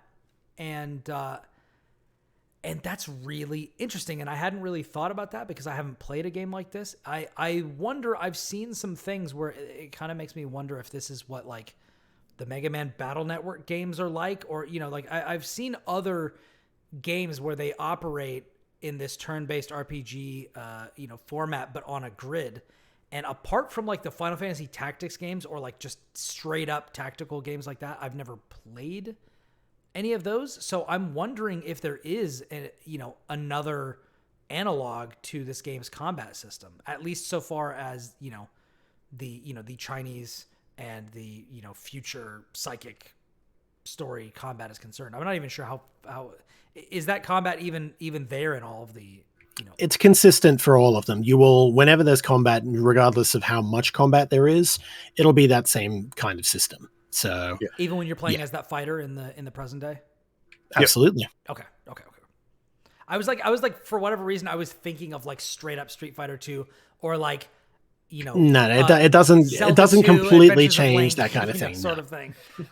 It's always the same consistent battle system. It just, the move set of the character will be more reflective of that style, and how they present everything around it will do that. But you're still going into those same fights. So what you pick up now will still help in understanding the rest. But in terms of analogs, no, there really isn't much else like it, as you've said. It's very rare that any kind of turn-based RPG will use a grid like that without going full tactics, like the full strategy RPG kind of thing. So, and as you say, Battle Network, honestly, probably the closest analog, though it is also, it's real time in between. When your bar fills, you go back, you pick your attacks for this round and then utilize them. And it's like, that's probably the closest you're going to get. But other than that, no, this was an experimental one, and not a lot has really taken it forward, even though there's plenty of room to do so. Yeah, I was about to say, like, that's a lot of like I'm just like, damn, we never got another one of these, which makes sense, but hopefully now we do, because I think there's plenty of room to explore and iterate on the space. But sorry to step in, Lucas. Oh, you're fine. I was gonna say, like, structurally, you can see a lot of the ideas carry over into other things, like the saga for sure, and you see like a lot of the people involved kind of touch the sort of like outer rim of Square Enix stuff. But yeah, the battle system is pretty distinct. Yeah, it's also like, it's cool because each character will kind of have like a move pool, and they don't have like an MP system per se. And like each move has like a explicit like purpose given to it, like, oh, this targets feet, or this one, has wind properties or whatever. It's really interesting that it's like you have all your pieces in front of you. And then it gets a little more traditional later, but it's still like it's cool to just be on the grid and have like all your options, and you can just plan what you're gonna do. I think that it's also interesting that, you know, I've seen like different recurring elements in the different stories where it's just like, huh, all right, so okay, I wonder what they're gonna do with this. You know, when you see Have like, you seen connective tissue or anything like that? Certain things, because I don't want to lean into spoilers or anything. I want you to experience it fresh. But like, there was a certain point early on where I spotted something like 2, then 3 chapters in. I'm like, I see what's up. I'm curious to see how this goes from here. yeah, And so, yeah, yeah, I will. We don't have to get into, you know, details about that, but I will definitely say like I don't think that the aesthetic Chrono Trigger vibes are the only kind of little something that I'm picking up on. I'll put it that way. I'll put it that way. You know. I think the way it delivers the story is also really really fascinating to me. So like Octopath, right, it comes out and gets kind of criticized for having its separate characters and then not really bringing them together or having them interact or whatever. Live Alive is like an anthology almost. It's like these stories are self-contained. Um, you can, and they have like each one has credits and everything, and it's like they do find a way to come together, and that's not really a spoiler. They advertise that, but um, each part stands on its own as a complete story, and I really think it's cool to see anthology like storytelling in a JRPG instead of it being, you know, a 50, 60, 70 hour of the same story. Yeah. It's got little mini stories, and you just don't see that ever. And the whole game is not that long. I wrapped it in like less than 30 hours probably for all of them, including later chapters and such. So the how long to beat is 22 hours, which if you divvy that into like 7 characters or whatever, like that's the interesting thing is you said is, you know, it's not usual to see anthology in RPGs, not just like, you know, in RPGs in general, but in a single RPG. And I think that the interesting thing about that is that, you know, we've been talking about wanting more, you know, wanting smaller, more bite-sized stories that come out more often. You can honestly treat this like that. Like you can be like, all right, well, I want like maybe a, you know, 4 or 5 hour RPG. I'm going to play the ninja story or something like that from Live Alive. I'm going to do this one. I'm going to do that one. And I feel like, I don't know if that would work, but I feel like, you know, that is cool. Yeah, I think part of the reason Chrono Trigger. Sorry, you go.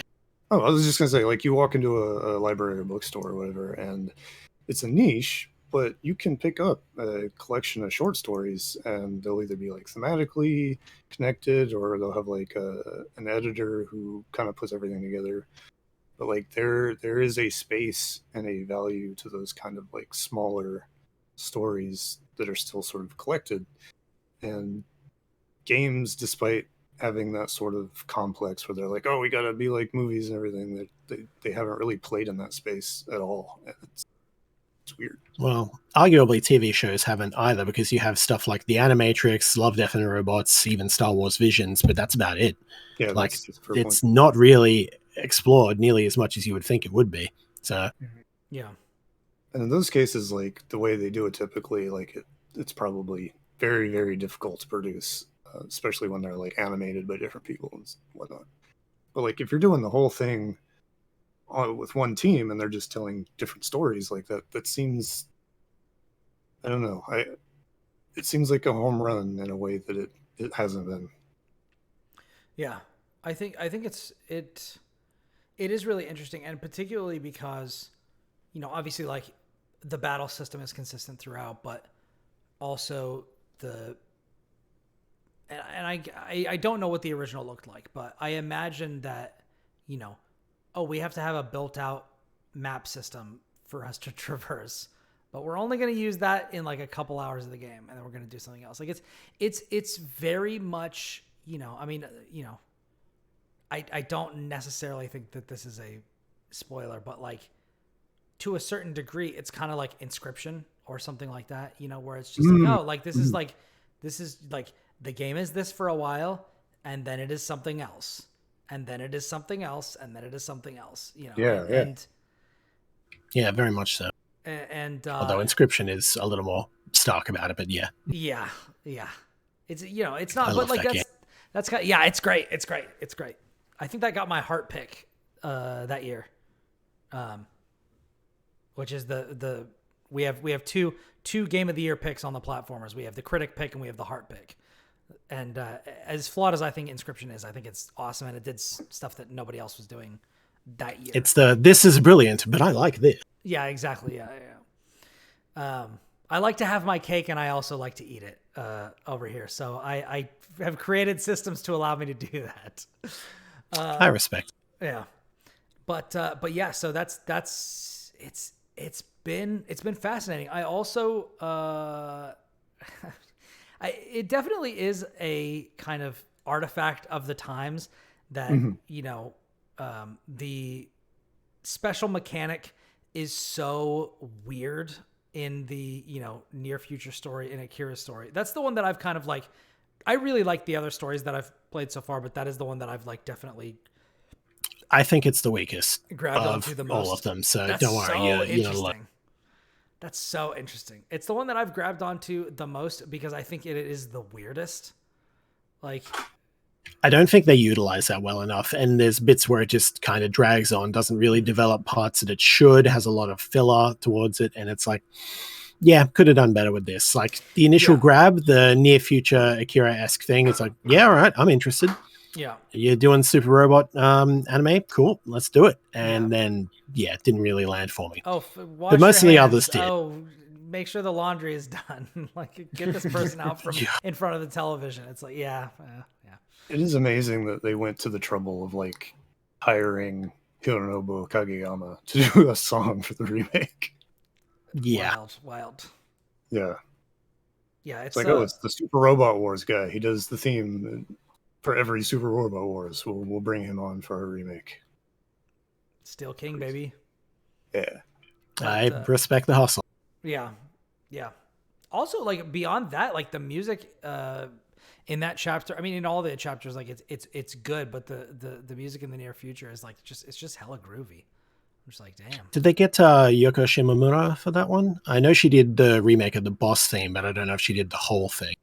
So the original game was her first work at Square Enix. Right, yeah. Or Squaresoft, right? And I'm pretty sure they did bring her back for arrangements, but I don't know how extensive.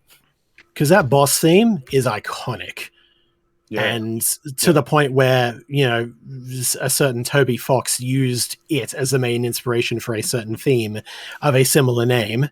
Yeah. So, exactly. Yeah. And, and so they, more than anything else, I'm just like, how are they going to remix this? And the boss theme hit, and I'm like, I hear you, Yoko. I am a fan of what you're doing. You've done good.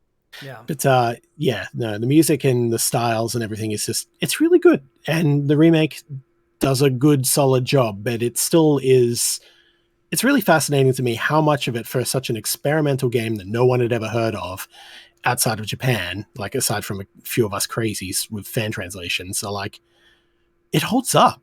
It's really fascinating how much of it holds up and how much hasn't really been replicated when it probably should have. So, yeah, I was really happy to see it come back and really happy to see that it did well for itself. So, very solid. I look forward to hearing more of what you have with it. Yeah, it's very interesting to play something from so long ago and have it feel so at home alongside games like Triangle Strategy and Octopath Traveler and, you know, to a lesser extent, you know, Bravely Default, which I'm not really a fan of. But like it still it's so, I am. Yeah, it's so interesting to have this come out now and have it feel simultaneously of a time and place and also fit in well with this, you know, smaller, more niche renaissance that Square is having with some of these releases. It's so interesting how that happened. And I mean, kudos to whoever greenlit this, you know. Yeah, shout out to Team Asano. You do good work. Yeah. Yeah, it seems like a really smart move for them to take that engine and apply it to remakes. Yeah. It's Like Dragon Quest 3 up and coming, Yep, doing the that's same right. thing. Looking forward to that. It's It seems so like a really just resource cost effective way to still do a You get the remake. pixel style, but you make it look really good. And yeah, yeah, and it's probably a lot less work than making the sprites. So it's good on both ends. I'm not a super big fan of this like the way that this engine looks. So like I don't really love the fact that like it seems like everything is just gonna look like this from now on instead of like looking like the true old school games. But I also can't really be mad at it. And every time I see it, I think of 3D Dot Game Heroes, and I'm like, wow, so people just took 3D Dot Game Heroes aesthetic and then just waited a couple of years for that game to 3D fade Dot from... Game Heroes aesthetic though was just lots of bloom. Yeah. And Octopath Traveler did the same. It's like, God, Yeah. this is eye-searingly bloom, and both Live Alive and Octopath 2 dialed it back a bit, and I think they're in a much better place for it. So they're tweaking it. But yeah, I definitely think, if nothing else, the use of lighting and color that it allows really does still make for some really good, really visually distinct stuff, even between the chapters in Live Alive. So yeah, I'm fine with it. Like originally, I would have been with you there. I'm like, I don't want to see this style just be applied to everything, but they're finding ways to tweak it and make it stand out. So yeah, and I let's think hope that continues. It still definitely works. I just think it's very funny. That is humorous that these games basically, starting with 3D Dot Game Heroes, which was trying to be ridiculous. Like that game, the point of that game is to be insane. With a sword that goes all the way across the screen. You thought Cloud's Buster Sword was big. You ain't seen nothing yet. But then at the same time, they kind of, like you said, got that bloom, much like the Star Trek reboots, where it was just like, oh, hey, there we go. Let's get some lens flares. Let's get some bloom. Let's get something going. But yeah, I think it's fun. It's fun. Anyways, I'm having a blast with it. I'm excited to play more, but I'm curious. Did either of you have any kind of final overarching thoughts, about the game? I was hoping to have it done by now, but there's been, as you all know, there's been a lot of stuff happening. So I'm excited to get more going. But I'm Two breaths, too wild. Yeah, exactly. Yeah. Yeah, I think if you like that style of like mid '90s SquareSoft stuff, there's really nothing else like it. Yeah, check out Romancing Saga 3 afterwards. That's probably another one in that style that I really love, and is one of those forgotten ones. But yeah, otherwise, there's things I'd love to say about it, but they're spoilers. So bring me back next time. All right, will do. Yeah, it's cool. It's really, really cool. But glad you're enjoying it. It's also interesting because the other things that you were talking about it evoking like Romancing Saga, like there's some other ones that like I never played these, so there are nobody still, did. It's fine. There are still, I mean, there's ones that people played and are like heavily lauded that I still haven't played. Like one of these days I'm gonna get around to Suikoden 2. I don't know when. I'm gonna get to it though. When the remake comes, or the remaster comes out, get it then. Yeah. I think Scott and I were going to go through it then, so we should do that. Yeah, that would be fun. It'd be cool to do a deep dive on that. That would be fun. Very much so. I will also be playing Suikoden 2 for the first time when they finally release that thing. So yeah, hopefully sooner rather than later. But yeah, or maybe not. We got Street Fighter to play. Yeah. Come back in a few months. Yeah, give us a couple months. There's a Diablo and there's a Street Fighter and there's a Final Fantasy and there's a Zelda. Just give me. I need some time. I just need some time. Just give me a minute. Will you October? Give me a minute, please? Come back in October. Well, no, wait, no, hold on, because then that's when Alan Wake 2 is coming out for Will. So early October. Yeah. Alan Wake is until the 17th. Yeah, but yeah, this is why my backlog is infinite, friend. Yeah, man, can I say what a fantastic time it has been talking with you. Thank you, you all for being on the show.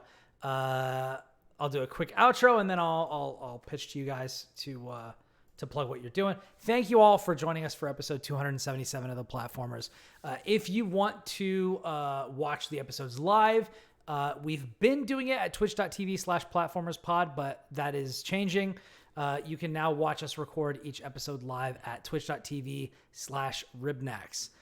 If you want to talk about the show, if you want to suggest topics for discussion, you can hit me up on social media on Twitter and Instagram at Ribnax, RIBNAX. And if you want to see the stuff that I am doing, you can check out IGN and GameSpot. I've got stuff going up. It's going to be a couple of weeks before my preview comes out, but I'm really excited about something that I'm playing that I can share with you guys. If you want to read some of the stuff that I've done lately, Humanity came out not that long ago. I wrote a preview for IGN about that. It's awesome. You can also check out some of my like promotional stuff and developer interviews through IGN Plus. And that's what I'm getting up to. You can check me out there. You can also follow me for, my reviews and other games that I'm playing on Backlogged, /Ribnax. Will, where can everybody find you? You can find me on Twitter at @ByWillBurger. I've got a preview coming up for IGN within the next couple of days. I'm also posting reviews for Tears of the Kingdom, Diablo 4, and Street Fighter 6 at GameSkinny, probably within the next 3 days. I'm so tired. Busy. Yeah, and if you're looking for another review that you can read right now and won't have to wait for, I did review Star Trek Resurgence for IGN and thought it was pretty good, so check that out. Oh, yeah. Cool. Chris, where can everybody find you? My personal website is Versus the Backlog, vsthebacklog.com. I put all sorts of articles and things up there whenever I write for it, which has been very little this year, working on it. You can also find the most recent project I did at acclaimedvideogames.com, which was made by buddy James, who was also on the podcast previously, and I helped him with data collection and producing it, basically. So check that out. It's worth your time. And that's about it, really. Cool. That's fun. Lucas, where can everybody find you? You can find me on Twitter at Hokuto no Lucas. Reviews at Shack News. I'll have Diablo and Street Fighter soon. Not for Shack News. Stay tuned. Oh, very nice. Very nice. Very nice. Thank you all for joining us so much. It was awesome to have this discussion with you guys. Very in-depth breakdown of PlayStation, some live, nice little discussions. All that sort of stuff. Anyways, if you like the show, please review us on your podcast platform of choice. And if you have a good time with the show, tell friends about it. From everybody here at the Platformers, we hope you have a wonderful week and stay safe out there, because until next time, we are out. Peace. Later.